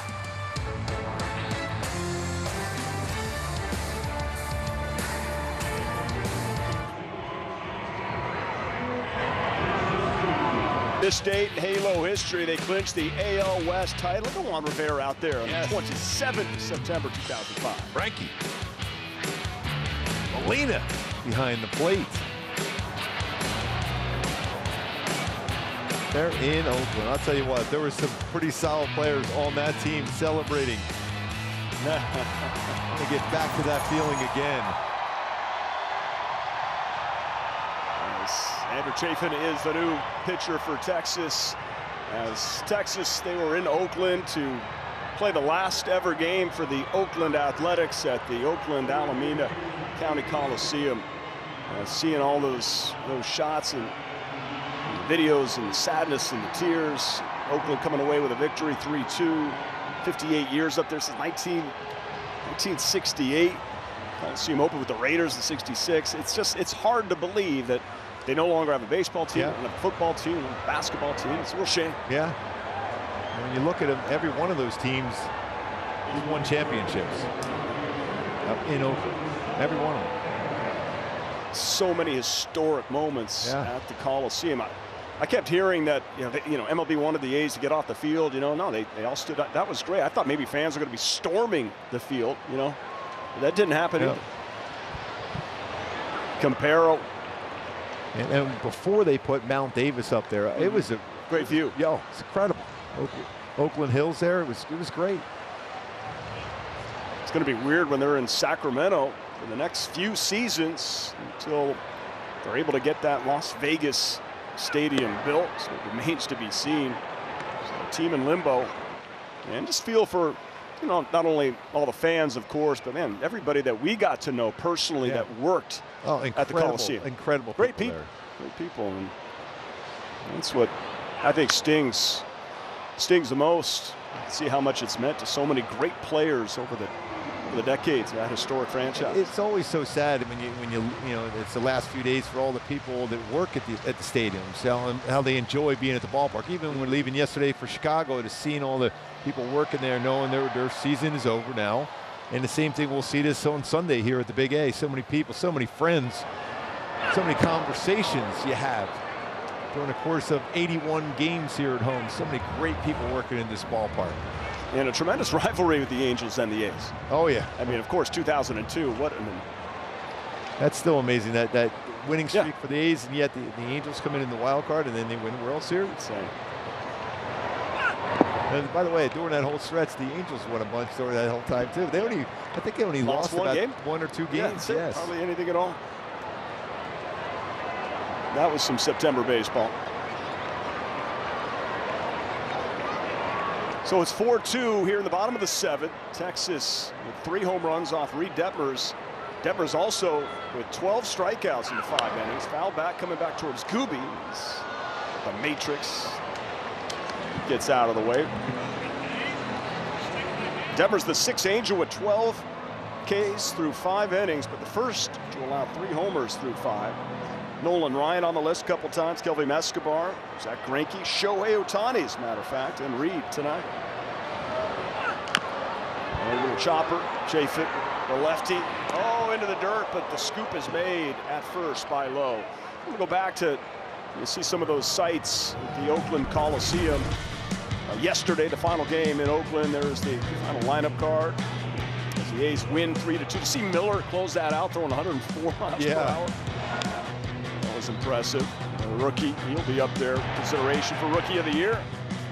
And that's it, final out. They win the final game. I got to give Mark Kotsay, obviously, Cal State Fullerton guy. He did a tremendous job with that. Under all those circumstances, the tough situation, they played some really, really good baseball. They have a 6-game lead with the Angels, as a matter of fact. Didn't see that coming. Nico Cavadas has had a good game. He's doubled, scored I should say, picked up a ribby for him. His 7th RBI of his young career. 2nd career double. An extra base is taken away. We showed you Wyatt Langford's catch at the wall.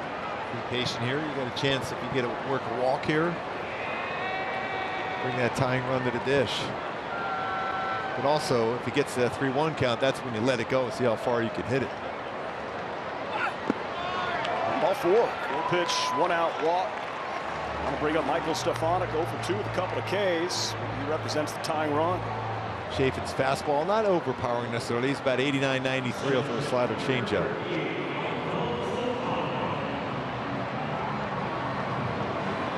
Still battling in Arizona. Padres still leading 5-2. Yu Darvish pitching. He's been throwing the ball well since coming back from the IL.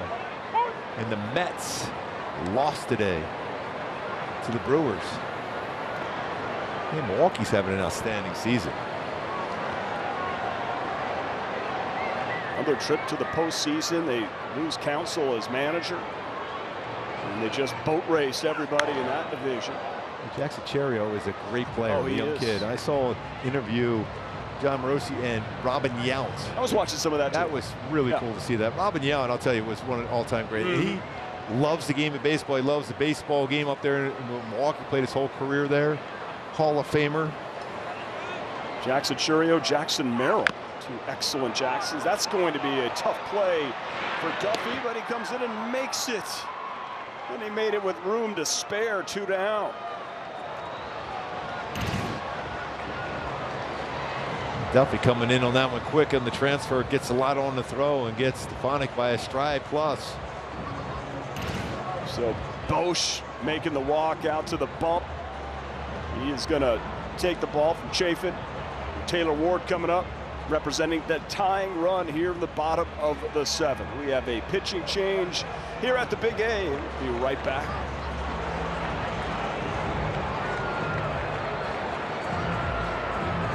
At Nissan, we make cars that thrill. Experience the thrill for yourself today. Shop NissanUSA.com. And by the OC Healthcare Agency, navigate to a healthier you at angels.ocnavigator.org. A nice night here at the Big A, the final Friday of the baseball season. And for the Angels, obviously disappointing.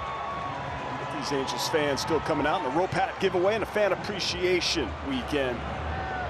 And Jose Leclerc is on, this fantastic performer in the postseason for Texas a season ago, game number 63. And here's Taylor Ward. Seems like he pitches every game against the Angels. Fastball is still pretty firm, but he doesn't throw a ton of 94, 97, curveball, slider. Really good changeup, but he throws his breakable more so now than he does his changeup. At one point, he threw his changeup a ton. In there for a strike. Sure, Taylor would love to see that pitch again. 0 for 3, 9-game hitting streak.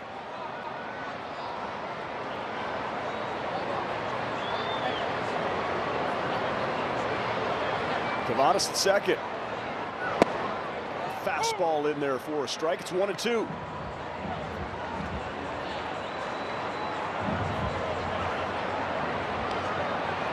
Pitch before is probably looking fastball, and then that pitch probably looking slider. Both in the heart of the plate. Try it again.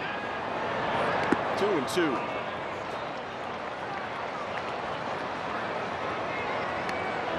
Stop made behind the dish by Jonah Heim.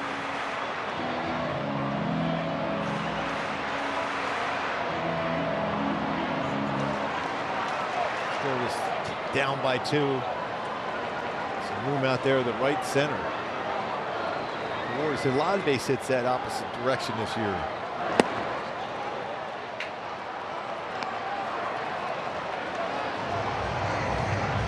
No surprise. Not going to give Taylor anything to hit head in the count, but a 3-2 pitch coming. Imagine it might be a breaking ball.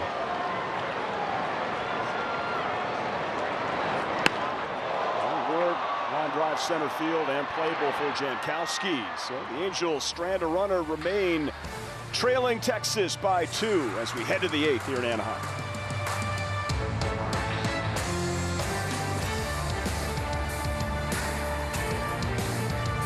C Navigator, Kent French, Garrett Anderson, Erica Weston holding it down. As Ryan Miller is on the bump.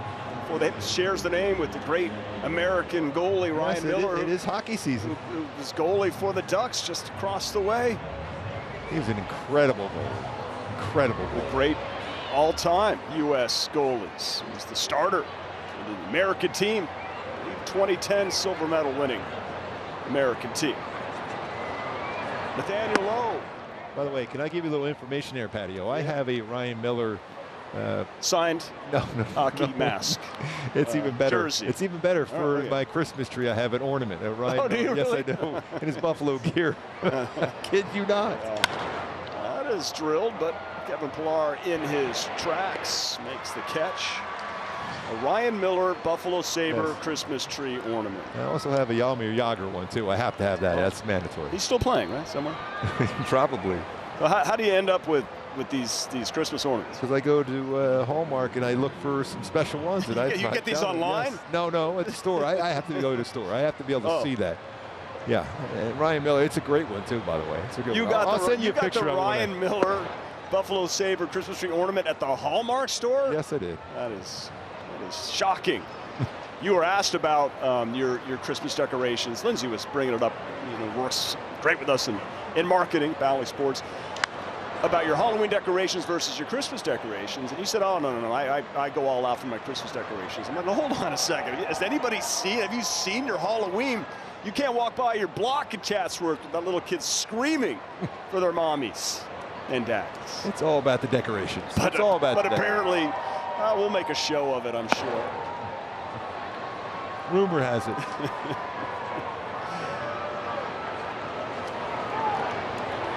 We're in the 8th. It's been 4-2 for a minute. The Angels did cut the lead in half back in the 5th. Halos had that opportunity in that 5th inning when they had nobody out. And Kavadas had an RBI double. Sitting there at second base, and he left there at second base. Seen that a lot this year.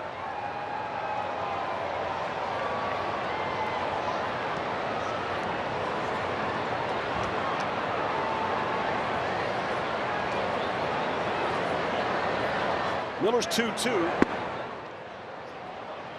Breaking ball misses. It's full count.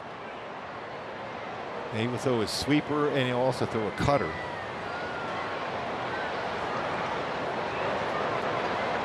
We've got Ryan Miller and Ryan Zefferjohn. The Ryans holding it down. The Angels bullpen close out this campaign. He gets good ride on his fastball because of that delivery he has. He drops his elbow just enough where he can ride it up to the upper part of the strike zone.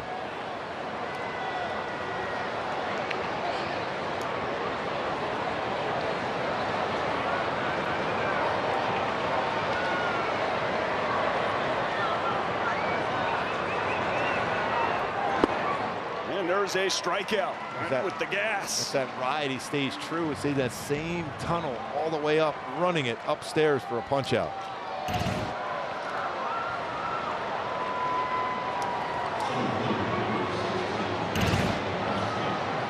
Travis Jankowski is going to get his first plate appearance here tonight. Replaced Ezekiel Duran.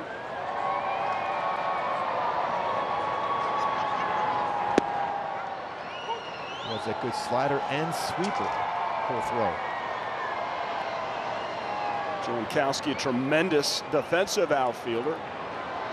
Single-handedly helped the Rangers defeat the White Sox to hand that team one of their 121 losses with a game-saving home run robbing catch.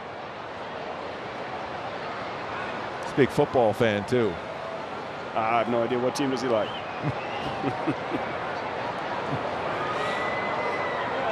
Might be one of my favorites. Not the Giants. No.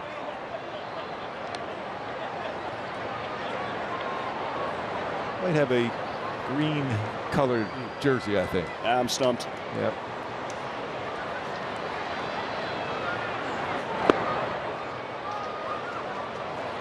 That one misses. It's 3-1.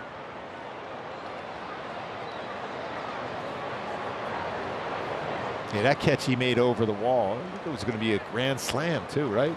That was an incredible play. Towards left field and slicing foul. And full count. 2 down. It's still one of the best things to see in baseball when you see an outfielder going over the wall. The play that Pilar made in Oakland, going back to Oakland again, where he went over the wall. Almost made another incredible catch that game. He is a tremendous outfielder. There's a swing and a miss and a strikeout for Miller, who works a 1-2-3 8th inning. And the Angels have a chance here. Down 2 as we head to the bottom of the 8th.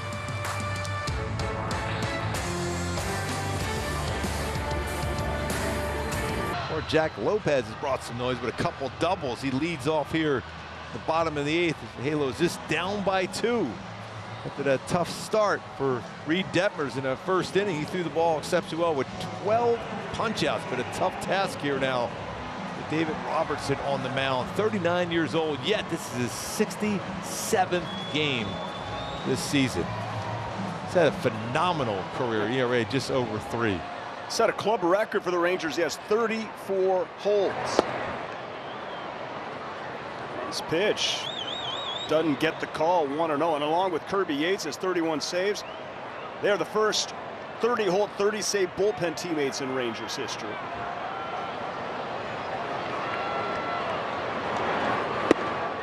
And they're trying, looks like, to do the same thing. Go to Robertson in the 8th, and Yates in the 9th.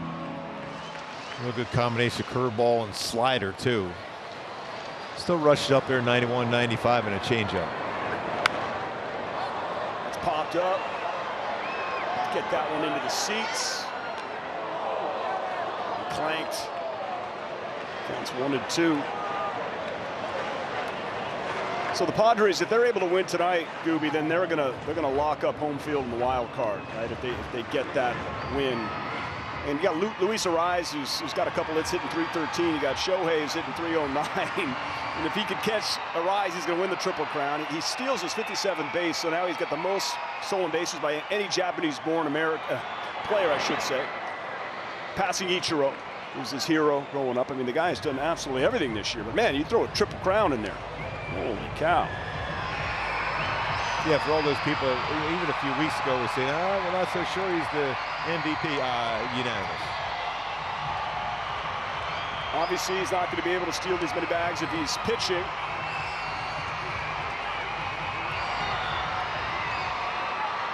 But if the Padres and the Dodgers square off, they get to that NLDS. That is going to be an epic series. 2-2, fouled away. With Cease and Darvish and Musgrove, I think they got the edge in starting pitching. Like we've seen over the last few seasons, it's who gets hot at the right time. It's almost like we were talking about hockey. If the goalie's hot, you can ride that in to a Stanley Cup. Same thing with the World Series. If you get the right guys hot at the right time, that means you need the offense.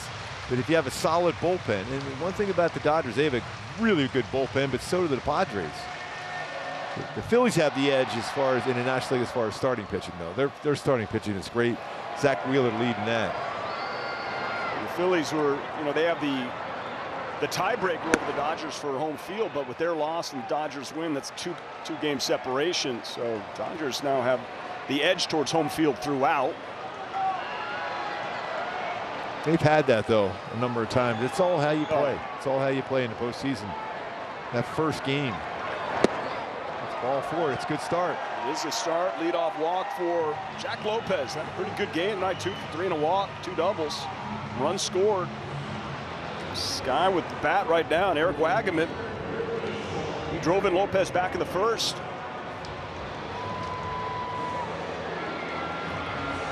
Robertson, though, in the array over 4 in his career. Been really good against the Angels this season, but throughout his career, he's had some struggles.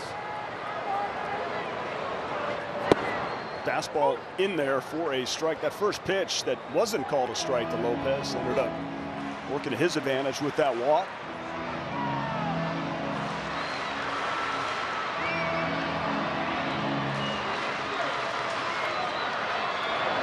A solid effort by the bullpen for the Angels again today, giving the Halos a chance here.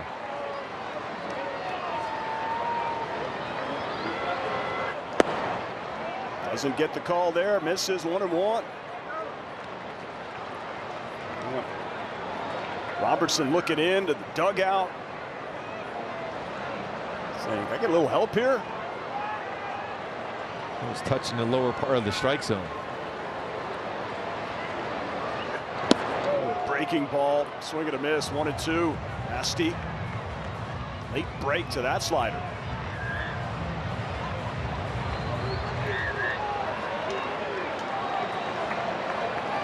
When you look at this count, generally he's going to throw some sort of breaking ball, whether it's a cutter or slider. Ripped right to Simeon. I mean, he couldn't hit it any better. This is positioned perfectly on that one. He went with a fastball and he lined it. Crush set at 105 off the bat. You can't hit a baseball any harder.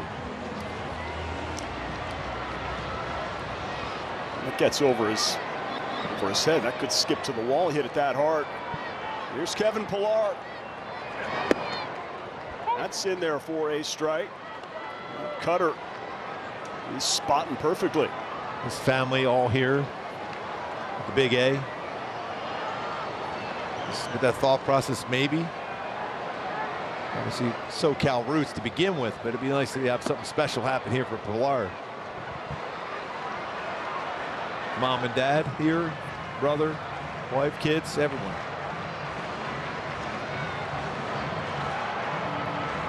How cool for him to be able to play in front of his family and friends growing up right here in Southern California. Chaminade High School, Cal State Dominguez Hills. Oh, but he strikes out here tonight and is hung on by Jonah Heim behind the dish. 2 down. Sticking with his fastball, throwing a lot more fastballs than he normally would do. Still amazing, 39 years old, still bringing that gas like that. 47 games when Robertson and Yates have appeared in the same game. The Rangers are 42-5 in those games. They're still basically cut fastballs he's throwing. He's pounding the strike zone. Dice takes his time early. One time a New York Yankee, there was a guy over there had a pretty good cut fastball. Closing games for the Yankees. All time. Unanimous Hall of Famer. Mariano, absolute legend.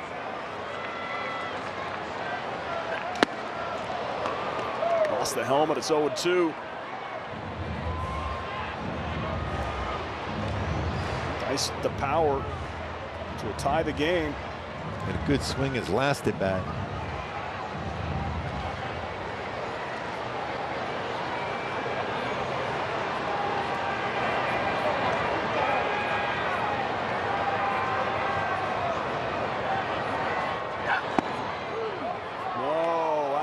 Upstairs, called strike 3.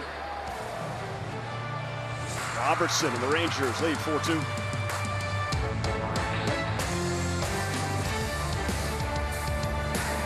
Award presented by Capital One, recognizing players who best represent their team on and off the field with positive contributions. Vote today at MLB.com/Clemente Award. Need a healthy Mike Trout. Need guys that can drive the bus for this Angels lineup next year. As Zuniga is in to pitch the top of the ninth with a 4-2 Texas lead. And Carson Kelly singled, homered, and doubled. Needs a triple for a cycle. How does a hitter go up there trying to hit a triple? You're trying to pull it, right? Or you're trying to slice it into the corner. It's got to be impossible. It's got to be luck. Remember, Jared Walsh hit for the cycle here at the Big A, and it was a play in the center field. Was hit pretty well, and the center fielder dove for it. That's what you need. That's what you need. Yeah. That was pretty cool. Jared Walsh did that. You remember, he was with the Rangers earlier this season. That's true. Or if you're a really slow runner and you need a triple, you need the center fielder to dive for it, miss it, and then the right fielder to trip over him and break his leg. Well, and then nobody can get to it, and you get the triple. Or you can hit one in that center field corner at Fenway Park like Benji Molina, former Halo world champion. Not known for a triple. Yes, but he got a triple there on that one.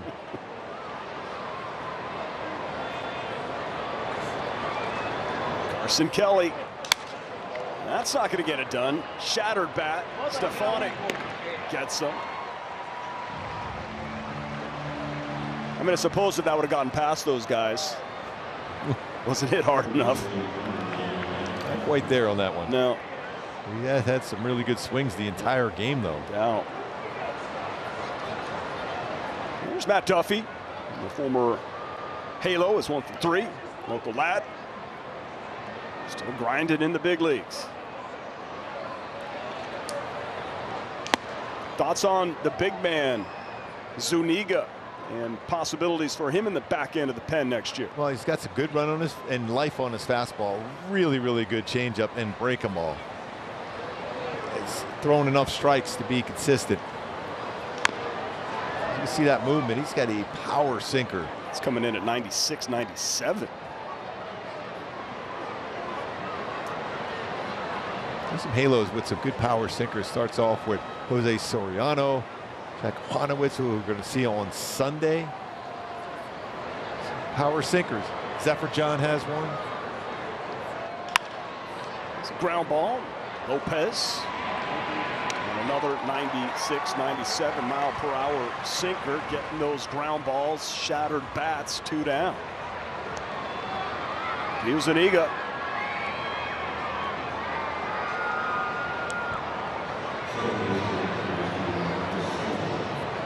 Third stint in MLB this year, recalled September 10th. He's facing Marcus Semien.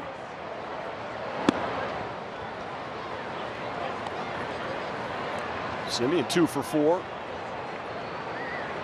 He definitely had some feelings watching the final game at Oakland yesterday. He had a tremendous career. They grew up in that area. Went to Berkeley. It's amazing. He plays pretty much every single day. Yep.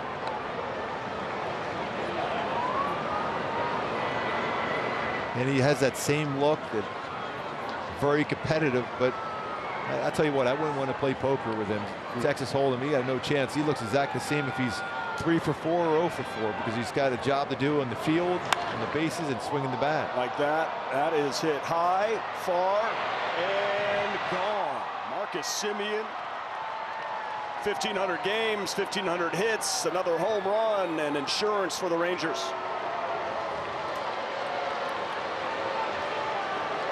He's had some big-time numbers this season. That's his 3rd home run this year against the Angels. Now 26 in his career against the Halos. I mean, that's a short swing. How short he is on that one, and just drives that out to center field. Superman couldn't bring that back. It's Josh Smith, now 5-2. That takes away the bloop and the blast in the bottom of the ninth. Huge difference.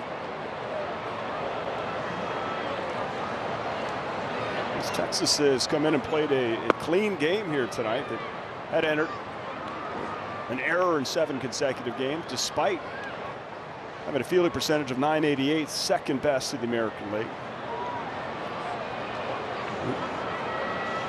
84 losses on the year after winning the World Series a season ago.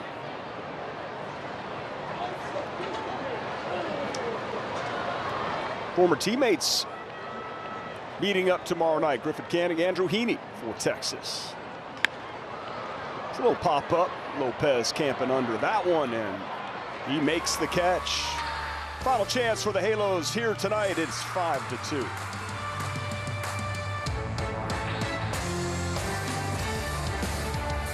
Outstanding season for Texas, converting 31 of 32. Got an outstanding split. This is really why the Texas is so good last year, is that bullpen with Leclerc. Now they have Yates back there. Again, 42 and 5 when Robertson and Yates pitch in the same game. Yates made his 60th game. He's got a whip of 0.84. Opponent's batting average of 117. Nasty. Not going to be easy. Drury, Capero, Cavadas due up here, bottom of the ninth.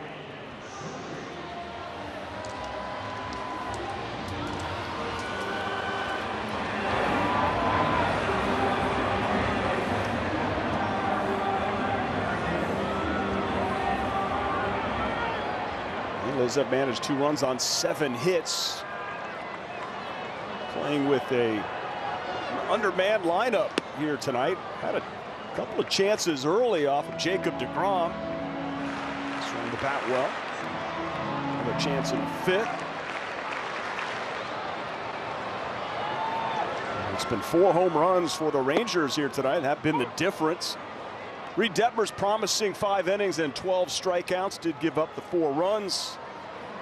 Finished by striking out 5 of the final 6 batters he faced. I hope he could go into the offseason. A lot to like about the swing and misses and what kind of stuff he has. There's a few tweaks here and there, and I think he's going to be in good position. Drury squares it up, but right to Matt Duffy, and Gustavo Capero is the batter. And Devers, as you said, have that, when he has that Dexter-like mentality and that belief in himself, he's tough to beat. And you just want him to feel really positive. Still very, very young and with so much upside. So I hope he has a great offseason. Continues to work and believes in his stuff. Well, he works extremely hard. To see him every day. You'll probably even see him tomorrow running the stairs here at the stadium.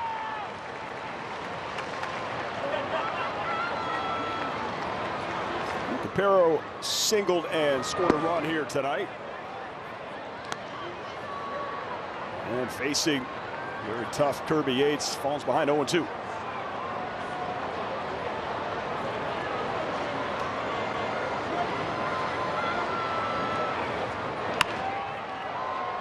Trying to fight that one off. Get on base. Top of that Rangers lineup coming through with the homers. Simeon, and then 3-4 hitters Langford and Garcia homering. Number 8 hitter Carson Kelly also with a big home run.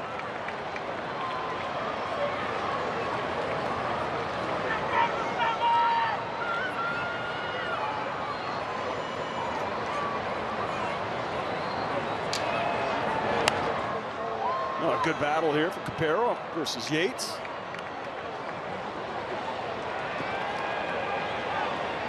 Trying to fight something off. He's got some room down that third baseline. Is definitely well off. He's playing shortstop basically right now.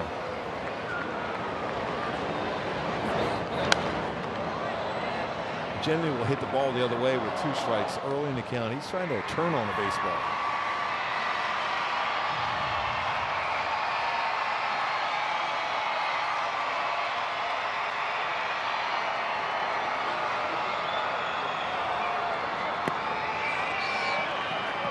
Counts 2-2. One out here, bottom of the ninth. Naylor's down 3.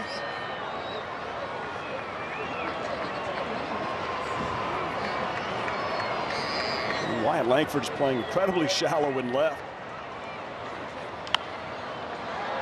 And those scouting reports get around when he's with 2 strikes. He's really good as far as punching that ball the other way.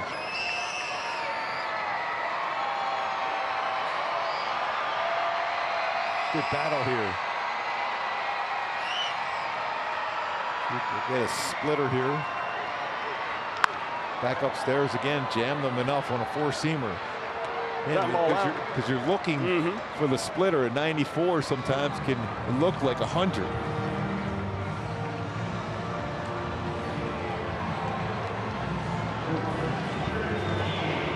No 2 outs. Nico Cavadas with a double and a walk tonight. Picked up an RBI, number 7 on the season.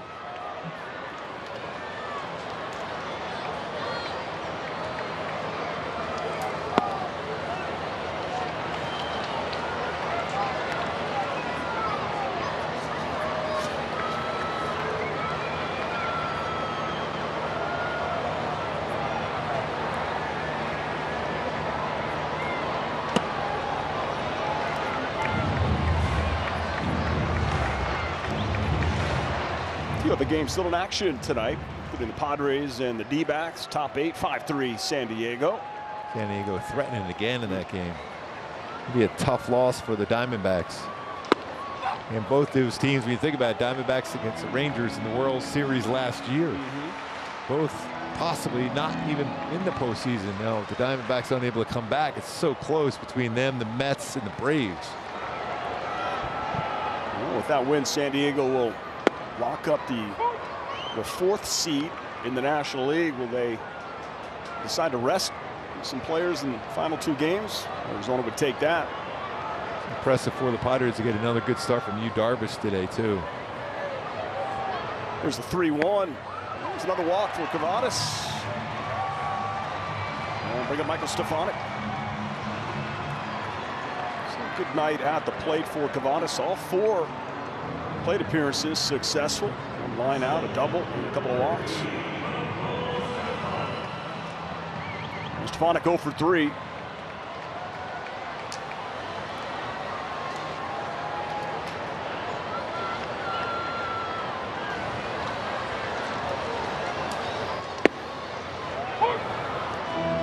There's that splitter. Although it's a more hittable pitch when it's in the zone like that. We'll see Taylor Ward get a shot to swing the bat here in the 9th.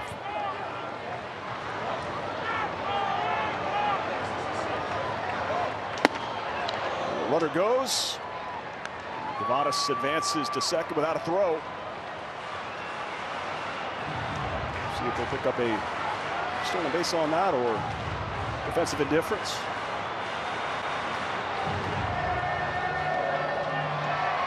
It's 0-2.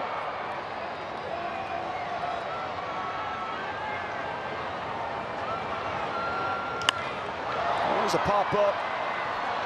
Right fielder coming in, Adolis Garcia under it. He has it, and the Rangers win the opener. Well, this one, 5-2 is the final.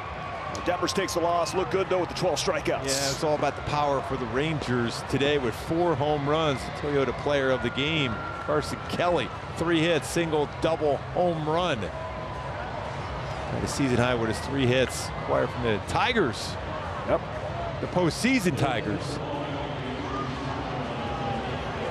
One last little piece of love for the Tigers tonight, but a tough loss for the Angels. They've lost 4 in a row, trying to bounce back tomorrow. Gooby, thanks very much. Way to go, Patio. See you tomorrow. Yep, indeed. Back to wrap it up after this.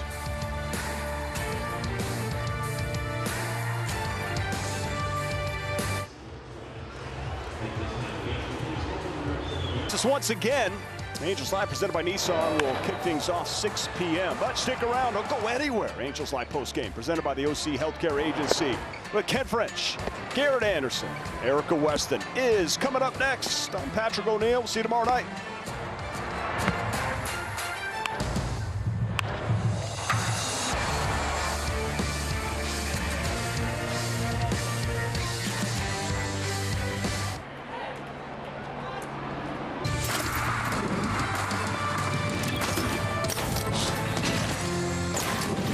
Angels kicking off the final series of the 2024 campaign. Welcome to Angels Live, presented by OC Navigators. The Rangers taking game 1 by a final of 5-2. As myself and Garrett Anderson hanging out with you inside the Big A. And one of those games we talked about in the pregame show, both teams trying to find something, some good signs heading into the offseason. No Neto, no Hoppy, no Shanawell for the Angels, all nursing some minor injuries. Hopefully we'll see at least a couple of those guys over the weekend, GA. But this one had to go to the Rangers despite a solid performance that we'll talk about by Reed Detmers. Yeah, it was pretty good performance. But yes, it's just it's been just a season of injuries. I mean, all the way down to the end. And, you know, fortunately, hopefully they're not anything serious moving forward. But, yeah, it was, you know, started off a little rough for him, but he stayed out there and actually kept the game somewhat close. Yeah, let's dive into Reed Detmers, his performance here this evening, his final of the 2024 campaign. And we addressed it in the pregame show. Certainly an up-and-down season, sent down to AAA at the end of June. He came back up, his 5th start since returning back into the rotation. Season high, career high, 12 Ks, but he did give up 3 bombs over 5 innings. Yeah, and it's just unfortunate, you know, the stretch that he has been on. You know, he struck out 12 tonight, but he gave up 3 home runs. And, you know, when things are going bad, it just seems like you make a bad pitch or you make a mistake and it's going out of the park. And that's been happening to him. He's been getting stung by pitches out over the plate. And he's paying big for it. But, you know, still, on the other side, 12 punch-outs. So there is something there as far as the ability to strike people out. But, you know, moving forward, there probably has to be some type of adjustment in his approach to pitching because, you know, the league they understand you and people do scouting reports and there's just so much information. So he may have to do some tinkering, some adjustment on how to get hitters out. 6th Angel with 12 or more Ks through 5 innings. The first to allow 3 home runs over that span. You mentioned Tinker was, you know, and I don't want to call it a quiet 12 Ks, but all of a sudden you look up and all we saw were the home runs, and he was getting swing and misses here tonight. And that's just the perception. When you're giving up